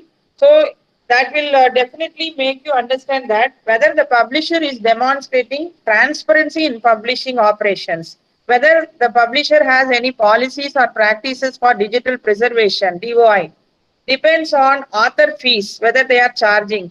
Then they begins operation with a large fleet of journals. One publisher having 100 journals in different multidisciplinary, and provides insufficient information or hides information about author fees, or offering to publish an author's paper and later sending previously undisclosed invoice. All these things are So the business management of the publisher is very, very important. You can easily find out. And coming to the editor and staff details, publisher's owner is identified as the editor of all the journals published by the organization. No single individual is identified as the journal's editor. I think I will leave this now because I would like to take up some real issues. Coming to the management research, business management research, uh, if you take a qualitative research and quantitative research, coming to quantitative research, it is very, very important you take the appropriate data. Where do you get data? Where are the databases? See, most of the cases, what happens, these databases capture only common data. Like, for example, if you take stock market, it is available in moneycontrol.com. If you take financial reporting, it is available in CME to the extent possible. If you take banking data, you have RBI database. If you want insurance data, IRDA started releasing data right from 2010 only. So when we were all doing research, this data were really a handicap. Now databases are available. When databases are not available, you try to collect proprietary data which will make you publish in very, very topmost journals, because the topmost journals like A star, A category, they are looking for what is the gap in research methodology, what is the gap in data. It is not only simply research gap, they are now looking for gap in methodology, gap in data. So if the data is so unique, which is not available anywhere, for example, if you take the Vikalpa, which is published by Indian Institute of Ahmedabad, one article I happened to read, it is only with the 14 responses, 14 samples. But the topic was so important, the data were not available anywhere. So that is why they could really give importance for these kind of findings made by the researcher. So gap in data and gap in methodology you can use whenever you want to target a very good journal. So they all look for a publishable seed in the particular area. And another important aspect in finance research is using the tools. What kind of tools you use? So nowadays it become very fancy to use the tools whatever is available on the ad. So use only appropriate tools. It is not only to show that you are knowing the tool, but what kind of appropriate tool. For example, you want to arrive at a particular decision. And what is the hypothesis you want to prove? If you prove that hypothesis by using one appropriate tool, it is enough. But what people are doing, they use one hypothesis, and for proving that, they use 10 tools, which is not correct. Clear? And people will fed up, or even examiner will get annoyed. Why? What is the kind of research we are doing? We are not doing research in analytics, but we are doing research in finance or marketing or HR. And as already would have been covered this topic in case of qualitative research, definitely the Human Ethics Committee, that is Ethical Publication Ethics Committee, or the Institute Ethics Committee approval is to be sought. And because here only in qualitative research, people try to cook data. For example, you want to collect the entrepreneurs' responses from the startup background. So here you are trying to go for collecting data, you are getting lot of bitter experiences that you are not able to collect data. What you tend to do, you just want to cook data. So cooking data can be easily found by the examiner or even your guide. So please avoid cooking data. That will not lead you anywhere, because unless you try to put in your hard efforts, you cannot be successful in research. Because when you are choosing your career as research, what does it mean? You want to become a faculty. Unless you follow these integrity or the honest policies in research, you cannot become a proper or good faculty who can guide future researchers to future students. So this is another important point I would like to share. And very important point, next point is in business research, what kind of topics you can take. Whether you can take a very ordinary topic, what people have been doing, or you can take very important or current socially relevant topics. So for example, now COVID-19 situation has come. Clear. And what is the impact of this COVID-19 on the businesses? Clear. So even my MBA PG students are now guided with a lot of topics. What is the impact of loan portfolio of banks before and after COVID? So it's a very small research idea which people are doing. And how Pondicherry itself, we are working on a very important research project with CII, how Pondicherry is affected in terms of business and operations, clear, throughout Pondicherry. So we are using our own students to collect these data, and we want to give a picture about what kind of phenomena is disturbing Pondicherry, which are the areas in which businesses have taken, because a lot of employees were sent home. So what we can capture lot of metrics. Another important information I would like to share is using index.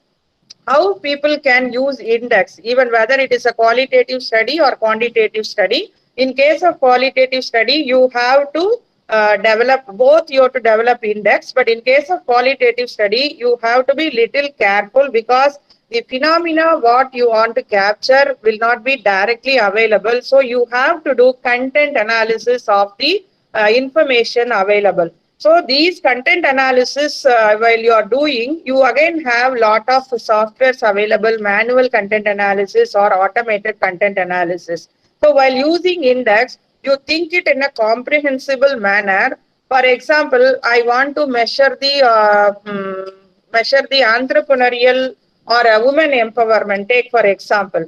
So women empowerment, how it comes right from the personal empowerment, then financial empowerment, then social empowerment, then political empowerment, then legal empowerment. So I can have all these 5 areas as my sub indices, and each and every empowerment I have to capture data, or I have to design a questionnaire by which I will capture the data. Clear. So, and here what kind of weight you are want to give for each and every item in that questionnaire. So index development is one of a very, very important methodology you can follow for your research, because you want to avoid plagiarism, you want to bring out a new kind of research. So in that type, if you use index method, by using your own knowledge and the review of literature, you can bring out a good research work. Coming to quantitative research, here also you can develop an index. Here the components will be metrics.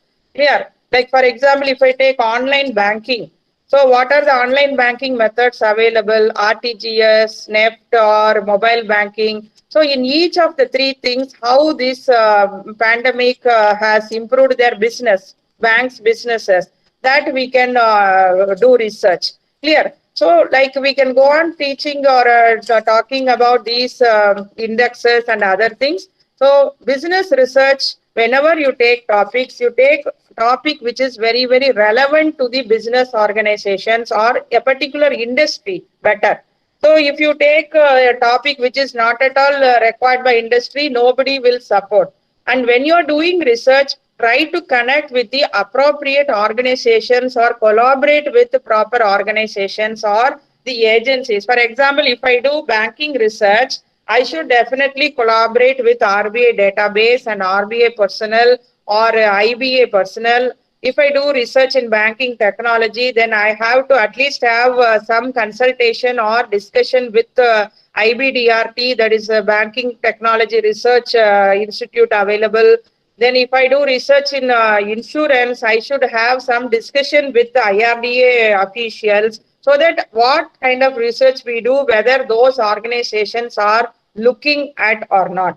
And one more important thing is, it is not only enough if you do proper research, you should also disseminate that research. Dissemination, when we say, we always think about publications. It is not only about publication, but communicating your findings to the appropriate agencies. For example, when I did research on insurance regulations, and we found that most of the Indian insurance companies are not complying with the disclosure norms. What are the information they are supposed to disclose? They are not disclosing. And what the regulator is doing, whether the regulator is a watchdog or whether the regulator should become a bloodhound. Clear. So if when I communicate this research, they were getting a shock actually. So when researchers can only very boldly or very courageously disseminate this information so that the regulator will make note of it and will correct the regulations as well.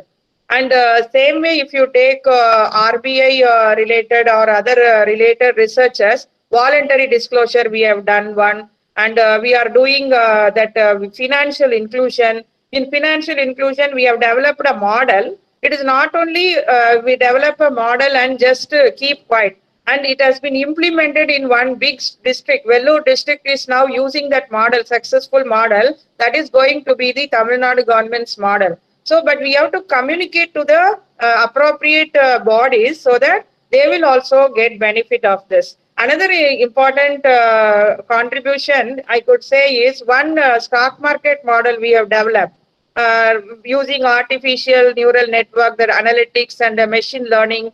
And here what we did, we are going for patenting so that many people can get benefit of that. Even the brokerage firms can use that. So we have developed a model for banking stocks.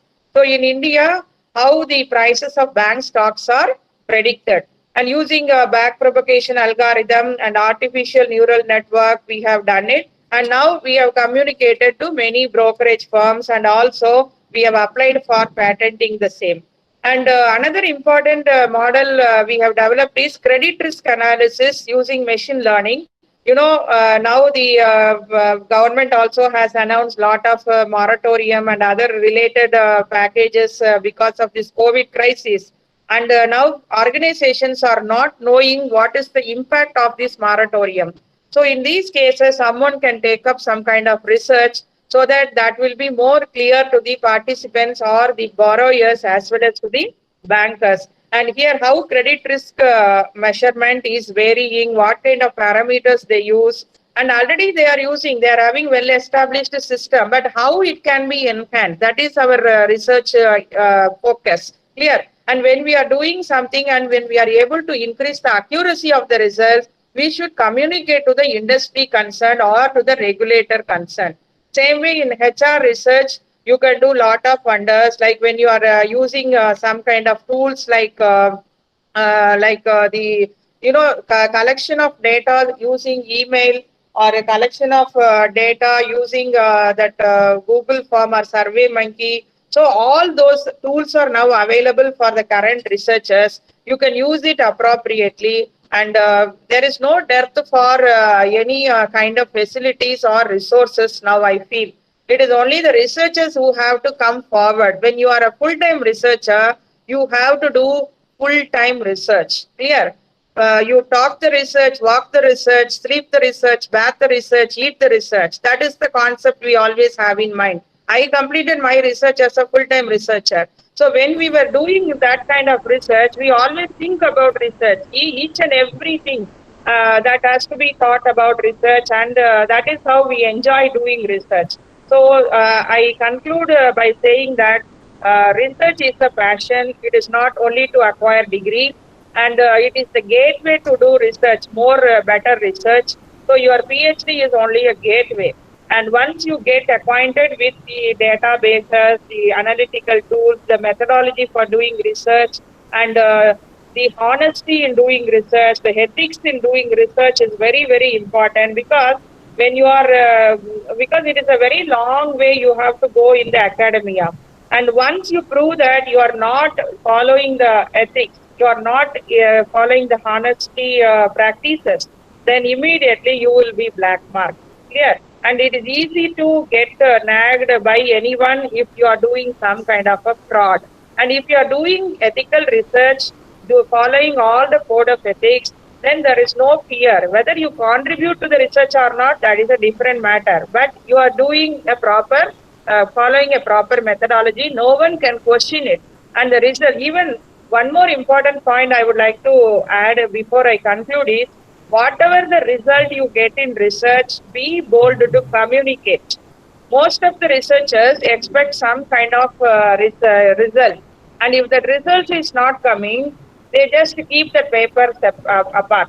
Don't do that. Even if the results are not encouraging, I mean Like if you are expecting a positive relationship, you are expecting no relationship.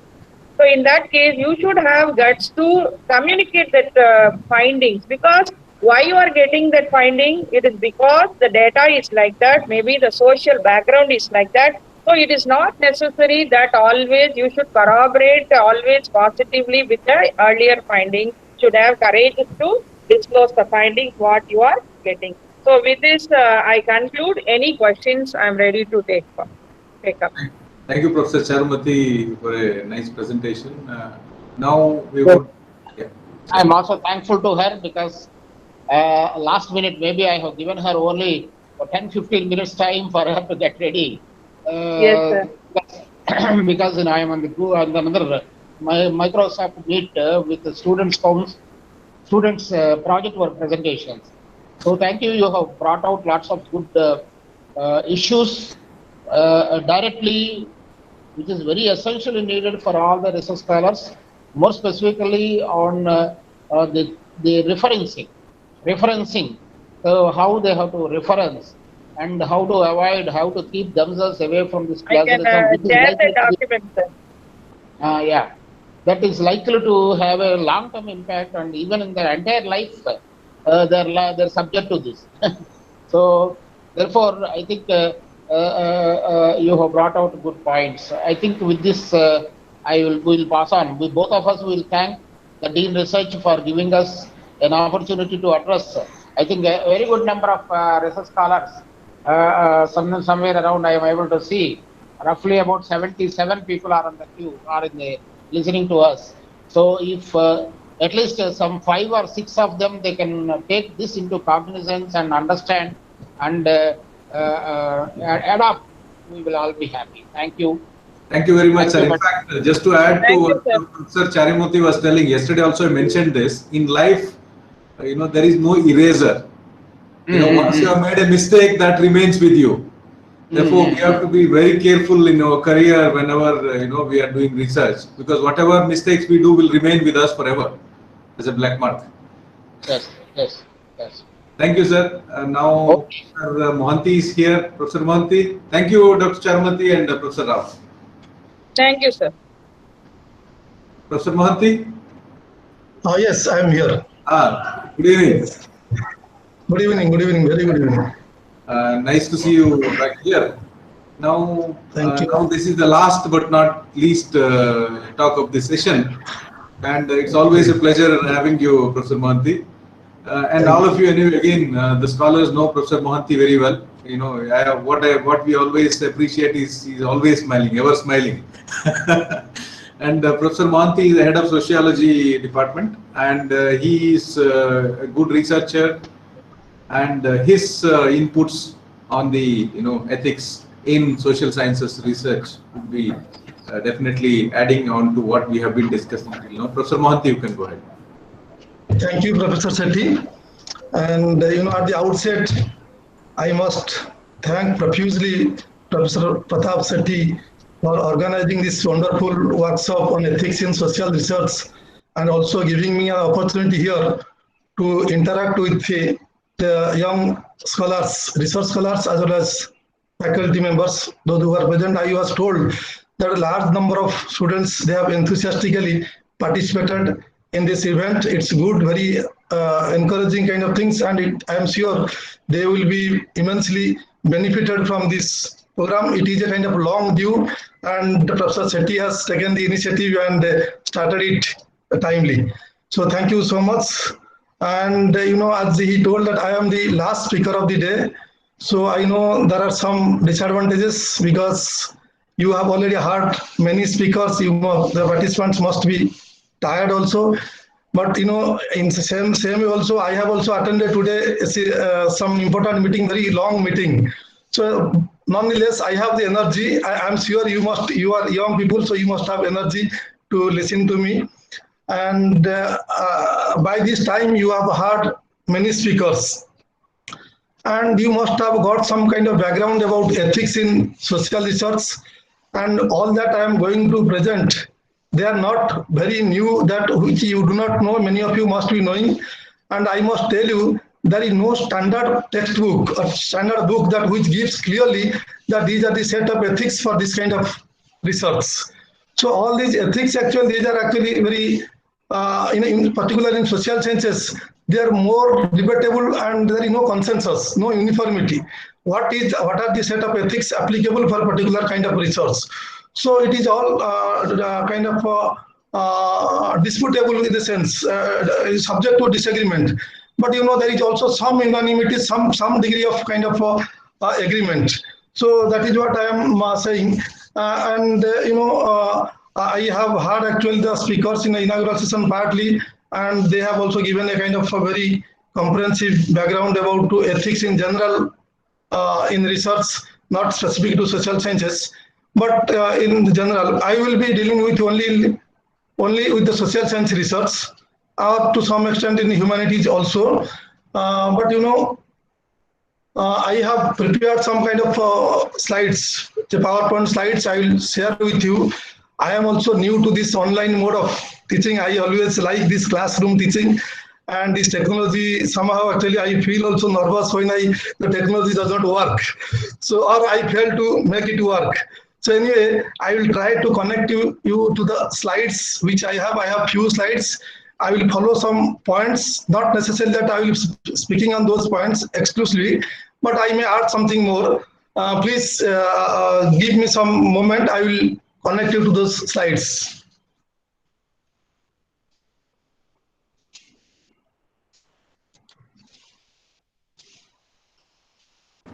You try, sir. If it didn't work, we will project. Anyway, I have the slides. Okay.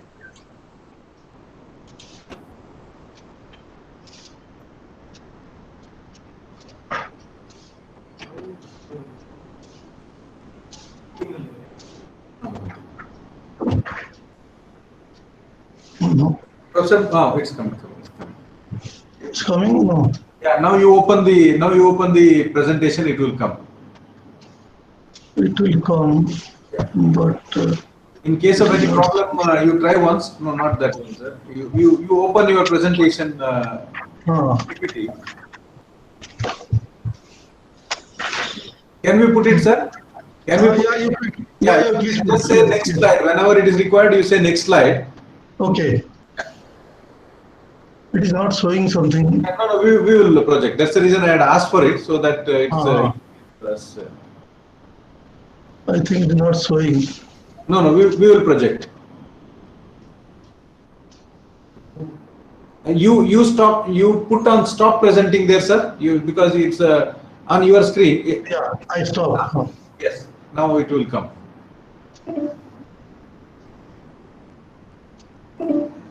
Still is there. Huh? Some problem. I think it is not showing. He is still presenting or something. 1 second, give a minute, sir. It will come. Yes, I think some problem also here.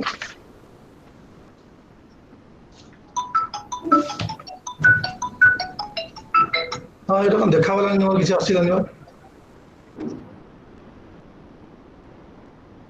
আচ্ছা okay ঠিক আছে Come straight away. Okay, let me try here also. I will try once there. No, I will try also here. Just 1 minute. To dismiss so that. Well, you dismiss that so that he can get permission to.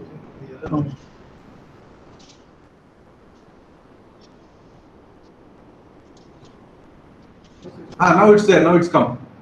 Now it has come, huh? Yeah, from his screen only, no? Yes. You put it on the full mode. Yeah. Yes, sir. Successful. Successful, huh? Yes, okay. Sir. Thank you. So now, as I was telling, the ethics in social research, we do not have actually kind of consensus or anonymity or unanimity that what actually constitutes exactly ethics in social research. But anyway, let me throw some light on what does ethics mean in social research. As you know, actually ethics is a kind of it's a branch of knowledge in philosophy that deals with values relating to conduct with respect to rightness and wrongness of certain actions and to the goodness or badness of motives and ends of such actions. And this is what actually in philosophy we know, or philosophy teaches us like this, that this is the rights and wrongs of certain actions and goodness and badness of motives and ends of such actions. And when it comes to ethics in social research, actually it refers to, as you know, a set of moral principles and actions guiding research from its inception through to completion, the dissemination of findings and the archiving, future use, sharing, and linking of data. You know, it involves a kind of a long kind of process. You know, as you know, the research is a kind of long process, and in each stage we need to follow some kind of a principle, some kind of ethics. And ethical does not mean that it is legal. Legal and ethical, these are the two different things. So point is that actually ethical means a question of moral principles, a set of moral principles. So now, you know, we have ethical dilemmas, and when you know, so far the concept of ethics is concerned, we have actually ethical relativism, ethical pluralism, ethical universalism. Ethical relativism means what is ethical for me may not be ethical for you, or ethical for a particular community or group. It may not be the same for the others, and therefore the ethics, the conception, the understanding of ethics, it varies. So are you hearing me, or are you getting me or not? Hello? Hello? Yes, sir, we can hear you very well. Very well. So ethical plural, then ethical, I'll come to ethical universalism and pluralism in the end. Ethical universalism means it's a kind of moral objectivism. That means across the societies, across the race, across the communities, there is one set of ethics which is universal, and universal across the communities, across the nations, across the states. And the ethical pluralism means it says that ethics we cannot make it universal. It cannot be reduced to a set of ethics. The ethics actually, it is specific to a particular community, it is specific to a particular kind of state, it is specific to a particular kind of society, and we cannot reduce it to a particular specific states. For example, the ethics of Western scientific community cannot be even forcefully implemented here, or forcefully kind of imposed on kind of the rest of the humanity. So therefore, ethical pluralism means it allows multiplicity of ethics and multiplicity of conditions, multiplicity of context. So it must be context specific. And moreover, I am telling you, these are the general kind of things in physical science research, natural science research, or social sciences, humanities research. When we come to the social science research, we have some kind of uniqueness, or in humanities also, we have some kind of unique problems, because we deal with human beings, social groups, because our aim is to discover the regularity and pattern of human behavior and pattern of the human relationship. So here we deal with human beings, their feelings, their sentiments, customs, values, norms, their responses to external, internal interventions, and varieties of other things. And as such also, we ourselves also, we are human beings, we belong to some society, some groups, some class, some ethnic groups, some caste.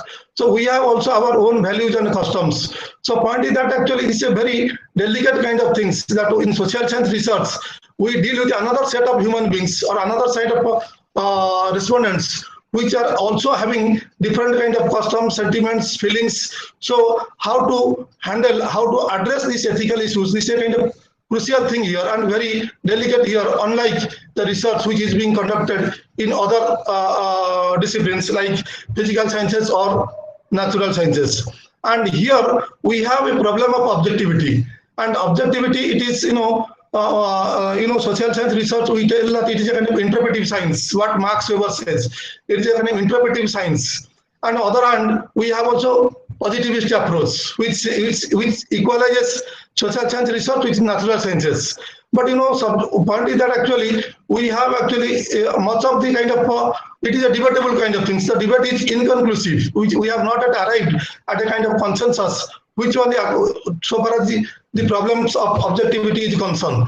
And in case of quantitative research, we have less ethical dilemmas because large part of data collection is eliminated there. It is avoided there because we get data from the secondary sources like census reports or National Sample Survey Organization, those kind of things, and where we apply statistical tools. And statistical tools, in a sense, they are ethically neutral. To some extent, they are ethically neutral. And in case of qualitative research, the ethical dilemmas are more. Ethical dilemmas are more because here we are dealing with directly with the kind of direct observation of the activities of the people, and we are going and getting information directly from people. So therefore, here lot of kind of the areas are there, or the scope is there, where some ethical values and principles need to be followed, because in symbolic interactionist point of view, that we have to go by this layman's point of view, the point of view of these informants. From the point of view of the informants, that their version or their feelings or their words, their language must be our language. So in those cases, this is completely kind of intensive kind of field work where we have to deal with people directly and observe their activities, and from there we'll report. So therefore, the ethical principles and ethical dilemmas are more here. And the next point is that another kind of controversy arises here, because the social science research, some of the social science research which are more qualitative, our primary focus is to understand the problem. Understanding is more important. And the other kind of research where the emphasis is more on science building, which is more quantitative. There we try to build science, build up theory building or science building. And sometimes both understanding and science building can also go together. When we are understanding where our problem, our concern is that to understand the problem, then directly we have to go to the people and we have to make friendship with them, establish rapport with them, and try to see that how best we can understand the situation. And here the ethics will be different, and in science building the ethics will be entirely kind of different from this if the focus is only understanding, because the data set involved in both the kind of researches are completely different. And there is also another kind of research. Where actually we not only try to understand the situation or understand the problem, we try to improve the conditions of the people. For example, sometimes we make that poverty alleviation programs. We study the people, why people are poor, and try to alleviate their conditions. What happened to this poor economics, Abhijit Banerjee's case. So, we try to intervene and we try to improve the conditions of the people. There actually, the ethics will be entirely different. How can we intervene without disturbing, without affecting, or without harming the kind of subject population or the informants? How best we can understand their problem and try to alleviate or try to improve their conditions. So these are the kind of varieties of research and varieties of areas where we need to follow some kind of ethics. And of course, as I have told you, there is no unanimity and no consensus on that what are the kind of set of ethics which each kind of research.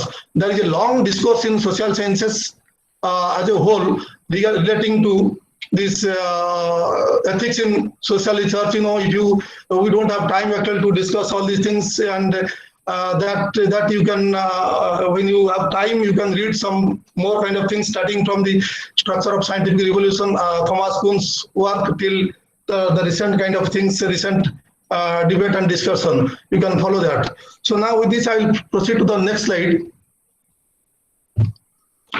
So point is that why should we be ethical? Why ethics? These are the ethics, are why should we be ethical? These are the kind of general things. Why should we be ethical? Because there is a rapid technological kind of development and political upheavals in recent years, which have raised new research ethics concerns and requiring sensitivity to identify the ethically problematic areas. And the scientific community, among the scientific community, there are also people, those who complain that somebody has copied my ideas, published papers without giving my reference. So this kind of now, the kind of new kind of technologies and information technologies, the research techniques have been developed, and the internet kind of use has been developed. So that actually raise a kind of concern, and the scientific community itself also feels that there must be a set of ethics and they must be followed. And similarly, the public at large also, they also feel that when people are dealing with the communities, doing interviewing them or sharing information, collecting information from them, they are also trying to disturb, they are also kind of motivating them, giving them ill information. So, and also state is concerned about that. So state also is insisting that there must be some kind of ethics which is left to the scientific community to decide, but they must follow some kind of ethics which will ensure the safety and the dignity and the self-respect of the public and only particularly the participants of the research, participants in the research.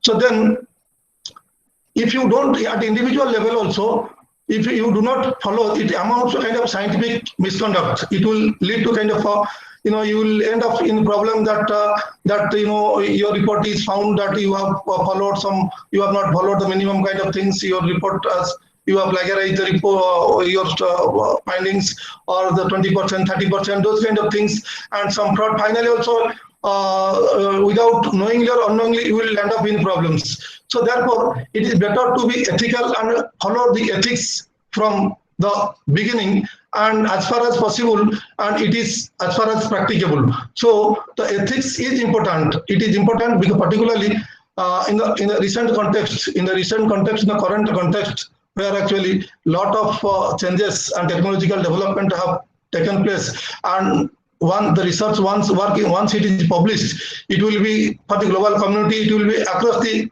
globe. So anybody can view it, anybody can see it. So finally, actually, they will come to know that whether you have copied, whether you have plagiarized, or whether you have not, whether you have followed it, and those who are also the subject of the participants in the research, it may come to their notice that you have misreported. So all these problems will come. So therefore, it is better to be ethical. It is always better to be ethical. So then, what are research ethics? Point is that what are research? That is the most crucial question. What are research ethics?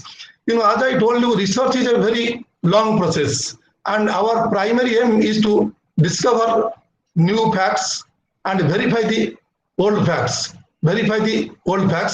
And try to see that, try to develop the relationship among these old and new facts, and interpret within a kind of appropriate theoretical framework, following a kind of logical methodological outline, legitimate methodological outline. Otherwise, it will not be accepted. It's a very, so therefore, from starting from the selection of the topic, formulation of the research problem, till the end, you disseminate to publish or disseminate your research findings. There is a long process and lot of steps are involved. And in each step, we need to follow some kind of minimum ethics to ensure that we are in the right track, we are following the real scientific kind of temper. So now we'll come to the first is actually formulation of research problem.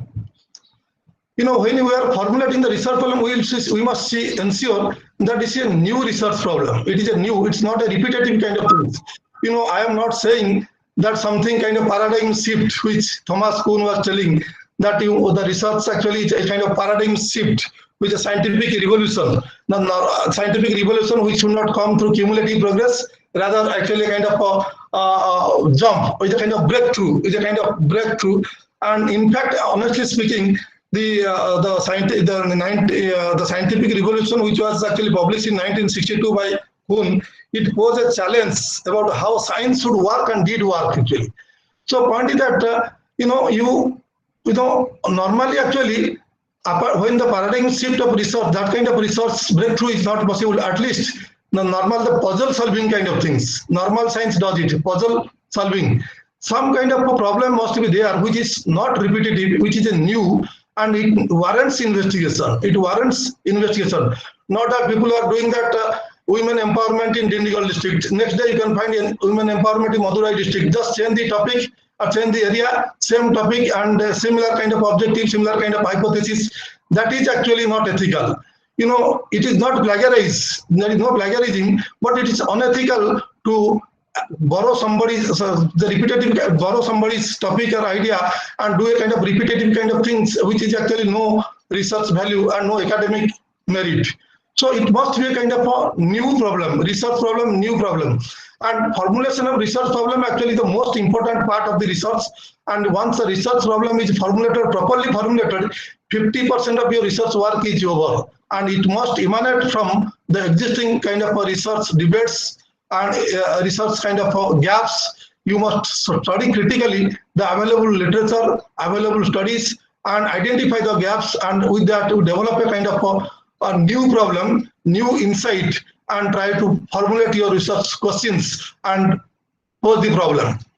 So then the site of research, we have to be very careful and we need to follow some ethics. If you follow a kind of, if you select a site of research which is conflict region, for example, in a Kashmir kind of now Indo-Pak border or Indo-China border, there is some conflict. If you select some area there, it is not allowed, it is not permitted, and one should not select such kind of things. Sites of historical value which is of importance for indigenous population, troubled neighborhood, like that, sometimes we can propose something which with the problem in Pakistan or comparison between India and Pakistan. So that is not a kind of feasible, and it is ethically also not correct.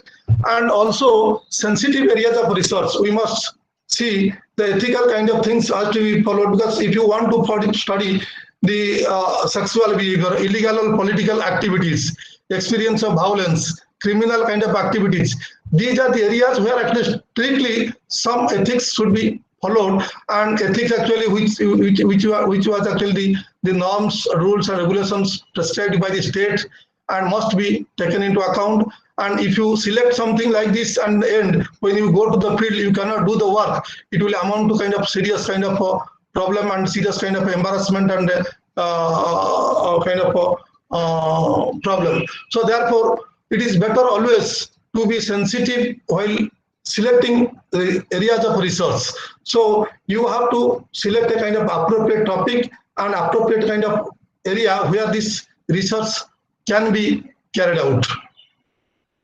Next slide. So now the data collection phase. The data collection phase means this is the most important kind of thing, in a kind of a quantitative research where we have already data with us. For example, as I told you, data from census, stock exchange, or from National Sample Survey Organization, those kind of data if we collect, then we can make analysis where we do not have a kind of any ethical problem there. Analysis stage which we have ethical problem, or publication or dissemination of knowledge, those that is a different aspect altogether. But data collection here, we have to be very careful in case of qualitative studies. In case of qualitative studies, in case of this subject, in case of studies where we are collecting data directly from the people or directly from the community. In fact, actually, after the Second World War, the research ethics came into being. Earlier, it was not in existence. Lot of concern were there. Then this Nuremberg Code came that if you are interviewing, if you are dealing with people, they must voluntarily participate. And I must tell you, these are the points I have noted. Several big, there are earlier kind of anthropological work. You must have heard the name of Malinowski, who studied Travian Islanders in 1918. And who actually emphasized on the native point of view. There actually, he did not go by this informed consent, voluntary part. There was no requirement of this kind of ethics, but he followed his ethics. Karl Popper, the kind of, what he is actually, he was saying that, sorry, not Karl Popper, Margaret Mead, the anthropologist, what he says, that, we work with informants in an atmosphere of trust and mutual respect. It's not that no requirement of voluntary kind of the consent or something. You make friendship with them, go and spend time with them. Longer time you are spending with them, you will be identified as one among them. So in that case, you belong to that group. In a kind of participant observation, for example, what M.N. Srinivas did in case of Kurtz, he stayed there for a longer period. He did not have a kind of before that some written consent, consent or written kind of document that I have to go and interview, those kind of things. That is not required, and you need not explain the purpose of your kind of research. But one thing I must tell you, voluntary participation is required. But one thing we must emphasize, that participation should not be coercive. We should not force somebody to participate.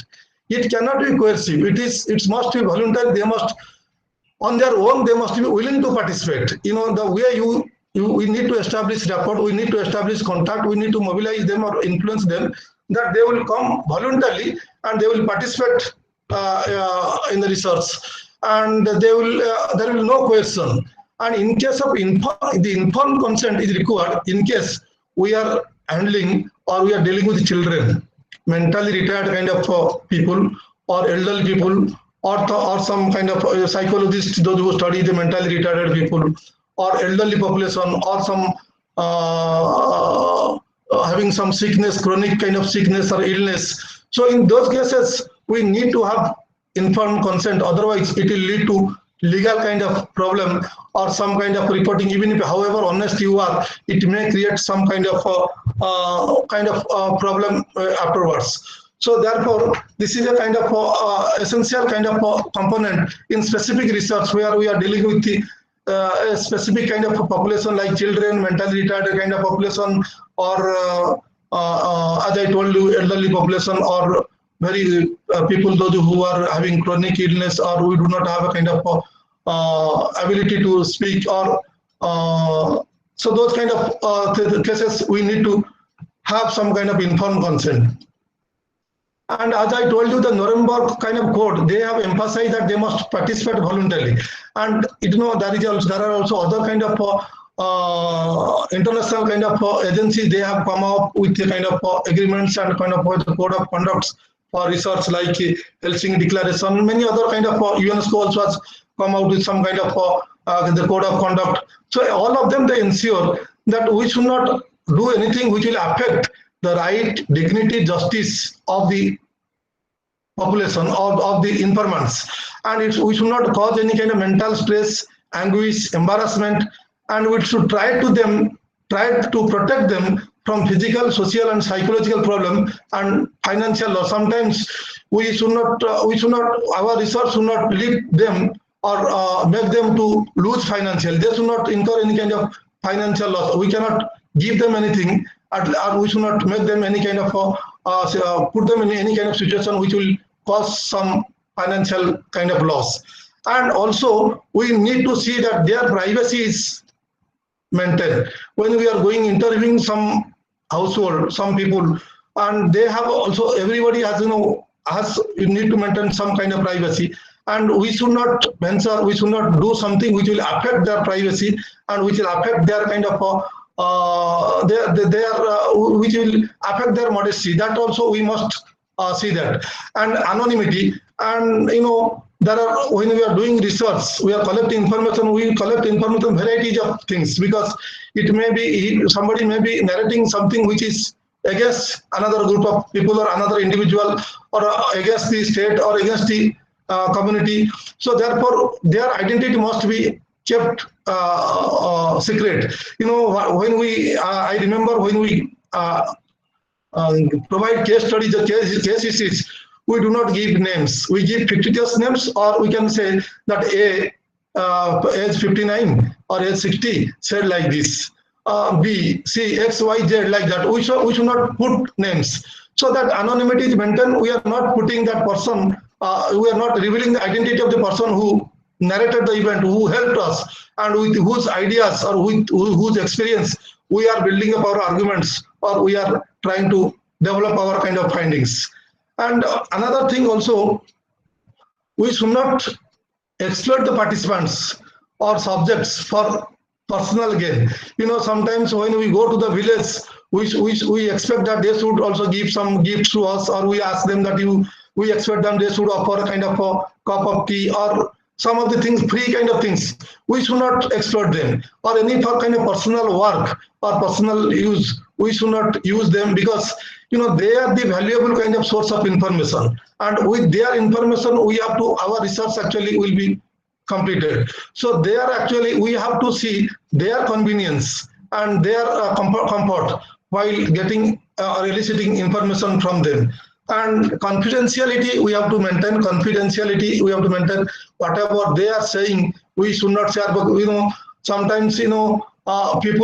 If many people may not be from anthropology or sociology. Those who have spent longer time, as I told you, Malinowski, who spent a very long time in Trevian Island, and also Brown, Radcliffe Brown, who studied Andaman Island, they studied, and also in Verrier Elwin, who studied Northeast tribals. Long years of time they have spent in those areas, and they have maintained kind of they have followed it. At that time, the ethics were not, this kind of ethics were not clearly spelled out, but they have followed the ethics. It's not that they have not followed. They have kept the anonymity of privacy, and they have never, they have not actually done anything which has affected their confidentiality or transparency. And the most important thing we must keep in mind, we need to report honestly, because our data is most important thing. Whatever we are getting, we must report it honestly. Otherwise, the dishonesty in this respect will amount to all kind of ethical violations. So the ethical reporting is important. The honest reporting is important, and we need to follow that actually very carefully. And because this, whatever we report, ultimately will add. If you want to quantify it, we will give numbers to them. And whatever we say, whatever we report, that is final, and based on that, we'll keep on developing a kind of our arguments and keep on making generalizations or proving or can say or disproving your hypothesis. So this is actually very important. Now I'm just telling some of the points. If you have any questions, we can also take few questions in the end. Then analysis. And analysis actually, when we tabulate data, when we try to do analysis, whether the quantitative analysis or qualitative analysis, we should not fabricate data or falsify data. And sometimes we cook data and try to put in our own way, and exclude also those data that do not support our kind of arguments. We have, for example, if we have some kind of theories in mind that I want to prove this theory, and we want to support this theory, so therefore we will not include that data which does not, we do not support actually the desired kind of outcome.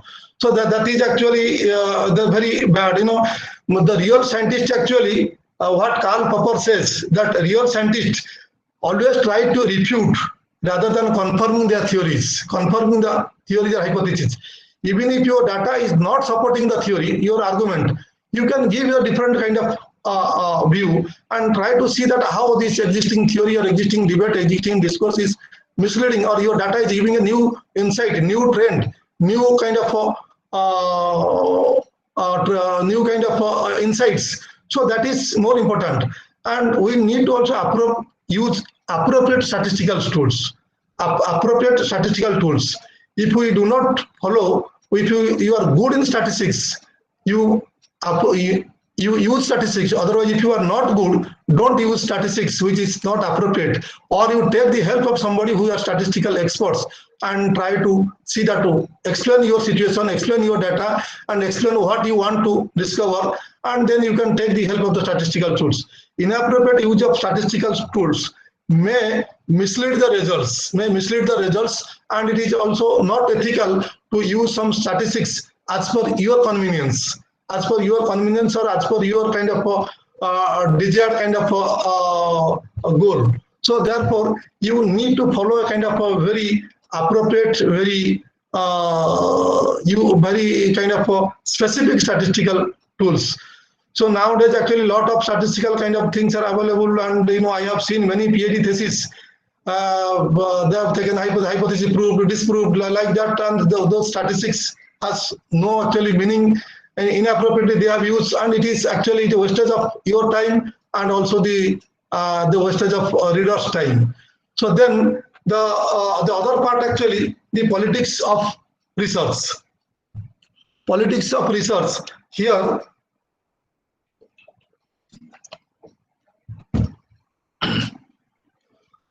After analyzing the things, we come across a lot of shortcomings and errors. It is always better, always appropriate, and it is always good for the researcher to admit the errors and shortcomings. That is actually, that adds to the richness of the analysis, richness of the findings, that these are the errors, these are the shortcomings. You are estimating, for example, some income, and income, while estimating income, these are the problems, and I could not collect this data were not available, and this is the shortcomings. So in keeping these shortcomings, one can view this data. So we must admit the errors. Admission of the errors, actually it is not a fault. It is a good part of the research. That is also another discovery, that you have found that these are the errors. You have found that these are the shortcomings and errors, which was not noticed earlier. That is actually a very good thing, and you must be very frank and honest, and you admit if you admit the errors and shortcomings, then it adds to the actually richness of your analysis, and it makes your analysis more meaningful and more useful. Then we have specific objectives. In any research, we have specific objectives. We proceed with our objectives. And of course, there are some flexibility in some kind of research where actually we discover other things also. And in the process actually, while discovering or while finding something as per our kind of a structured plan, we may discover something new, which is accidental findings. And we must also, so even if it contradicts your research, it contradicts your findings or goes against your findings, you must show these are the kind of accidental kind of findings, these are the findings which additional things, or which needs further proving, or which needs more kind of further investigation, and these are the accidental kind of things. And limits of what it is studied. Each study has its limitations. Don't hide the limitations. If your limitations you bring, and your research appropriateness, generalization of research will be more useful. That if we have studied one single village, we have taken some samples, or we have studied multiple villages, the findings have a kind of limitations only to that, generalizations specific to that area. So therefore, likewise, there are specific limitations in methods, in tools, techniques, while selecting the topic also. In that case also, there may be some limitations, selecting of areas, methods of data collection. Everywhere there may be some limitations, and you, as far as possible, you put these limitations, it will be actually better and more appropriate. It will add to the scientific kind of temper of your research, that the accuracy will be better actually. If you don't point out the limitations, then the accuracy will be questioned and it will be doubtful. We should not leave any doubts in mind, and everything should be very clear and transparent. So objectivity and value freedom, as I told you, we must try to show as far as possible it is objective, and it is kind of free from all prejudices and all kind of biasness. So that is what it is required. Now, usage and sharing of data. So after you collect data, for example, you are working in a funding project, or you are doing a kind of PhD work, or you are working as a kind of co-investigator, whatever may be. So then in that case, who owns data? The research staff who are engaged, they must be told in the beginning that your job is to collect data. You do not own any data. The data ownership is not with you. So it must be very clear from the very beginning that you are the owner of the data, or the funding agency is the owner of the data. With the permission of your permission and funding agency's permission, the data can be used. The data, once you collect the data, you analyze the data, that becomes your property or property of the funding agency as per the agreement. And any third party, if it uses your data, a third party uses your data, they have to obtain your permission, give your reference, and they can use. The data can be used by anybody, provided they take your permission, take your kind of consent, and they have to mention it that this is the data, the data taken from Mohanty or taken from Pratap Sethi, whatever may be. So that they have to use mention it. Whose interpretation counts? You know, in the qualitative kind of research, we collect actually information, many of the things qualitative, and it depends on our interpretation. Actually, it is our interpretation which counts, but sometimes, you know, in case of quantitative research, in case of numbers, when we are giving numbers, where we are interpreting the numbers, we may have ownership on data, but interpretation may vary. Same data can be interpreted by somebody else. But when the third party interprets the data, he has to also mention that somebody has interpreted like this, or Mohanty has collected this, interpreted like this, but his interpretation is faulty, and it is misleading, or it is something is missing. That he has to bring it to the notice. So then, can the data be used against the participants? For example, we are studying Maoist movement or Naxalite movement, and we have collected information from them. So can we use this data against them? If you give this data to the third party, to government or some other, they will. Can it be used against them? So point is actually it is a kind of highly subjective kind of thing, debatable thing. But in fact, when we are taking their kind of confidentiality, when we are collecting data, it should not be used against them. This is ethical kind of thing. We should not be used against them. We should not give data if it is going against them. Our thing was to understand the problem. Our focus was to build science, to understand the problem, to build theory. And in case if somebody wants to improve their conditions, you can share the data. But if it's going against them, we should not give. It is unethical. We should not be used, or our data should not be used, because we have their informants. They are our actually. They are the key sources, and with their help only we have developed the research. So they should not be cheated. They should not be They should not be in problem at any time because of us. Then finally, when we complete our research work, ultimately we have to publish it, and publication is a must. If you don't publish it, nobody will come to know, and if you don't publish also, your work will not be recognized, it will not be received at all. So regarding authorship, lot of kind of ethical questions comes. You know, authorship, if a student is working, the authorship should be exclusive of the students. No guide should claim authorship of the student's work. If a guide is claiming authorship, it can be, in the worst case, he can be the second author or third author, whatever may be, not the principal author. The authorship is exclusively student's work, means the student is the author. And anybody who claims authorship, he or she must contribute directly or indirectly. He must contribute. Without contribution, it is unethical to give authorship to somebody. If, for example, somebody is a professor or somebody is a kind of a researcher, he wants to give authorship to his friend, to his kind of relations, that is highly unethical. We should not do. Anybody who is not part of the research, who has not contributed to research, we should not give any authorship. That is unethical, and it is really it is not acceptable. So point is that the authorship only it can be given to the person who is involved in the research, who has contributed to the research. And others actually, those who have helped in research, those who have contributed kind of not directly but substantially, but you know, those who have helped to, we must acknowledge them. We must acknowledge them that in the collection of data, or you have been benefited by discussion with somebody, some senior professors, you have discussed with them, you have changed your ideas or improved your ideas. So you must acknowledge them. And sometimes in social science research, what we do, we write some paper and we circulate, or we present in some seminars and some conferences, or circulate among the leading experts and bring their comments, and based on that we try to revise or incorporate those comments. And finally also we acknowledge that I acknowledge so and so for their useful comments in the earlier draft of the paper, or the paper was presented in some seminar and conferences, the useful comments made by such and such or by many people who are actually very much beneficial. We must acknowledge.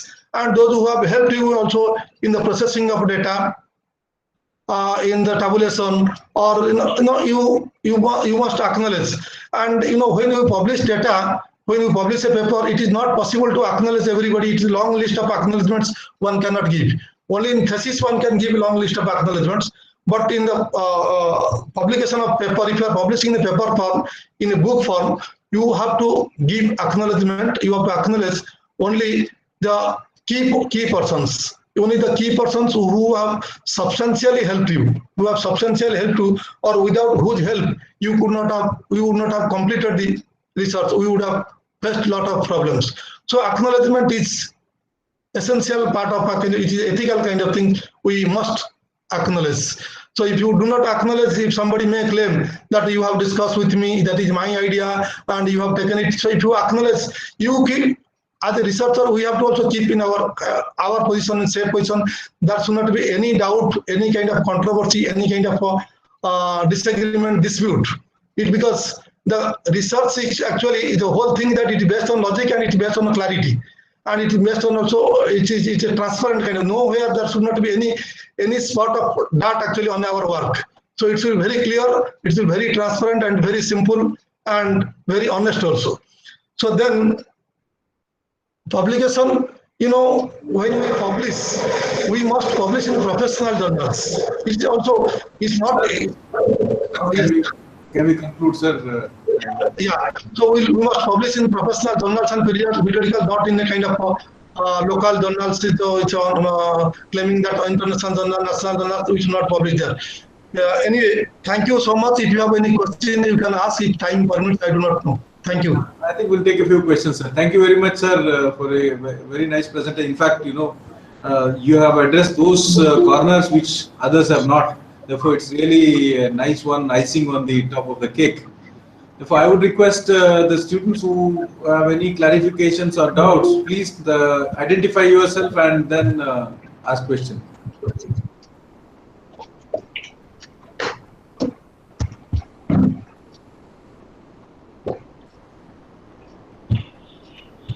Hopefully, yeah.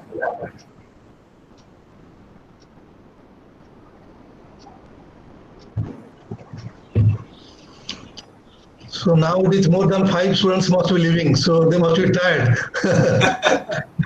No, actually, if you have any question, you can email to me also. Yes. Since morning we have not asked, we have not heard many questions anyway coming. Yeah.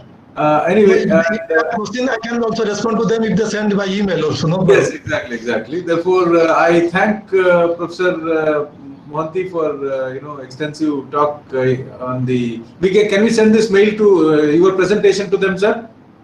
Yes, no problem. But they are not actually elaborate. They can, if they wish, they can give us. No problem. Okay. Thank you very much for the nice presentation, sir. And also, we thank all the participants.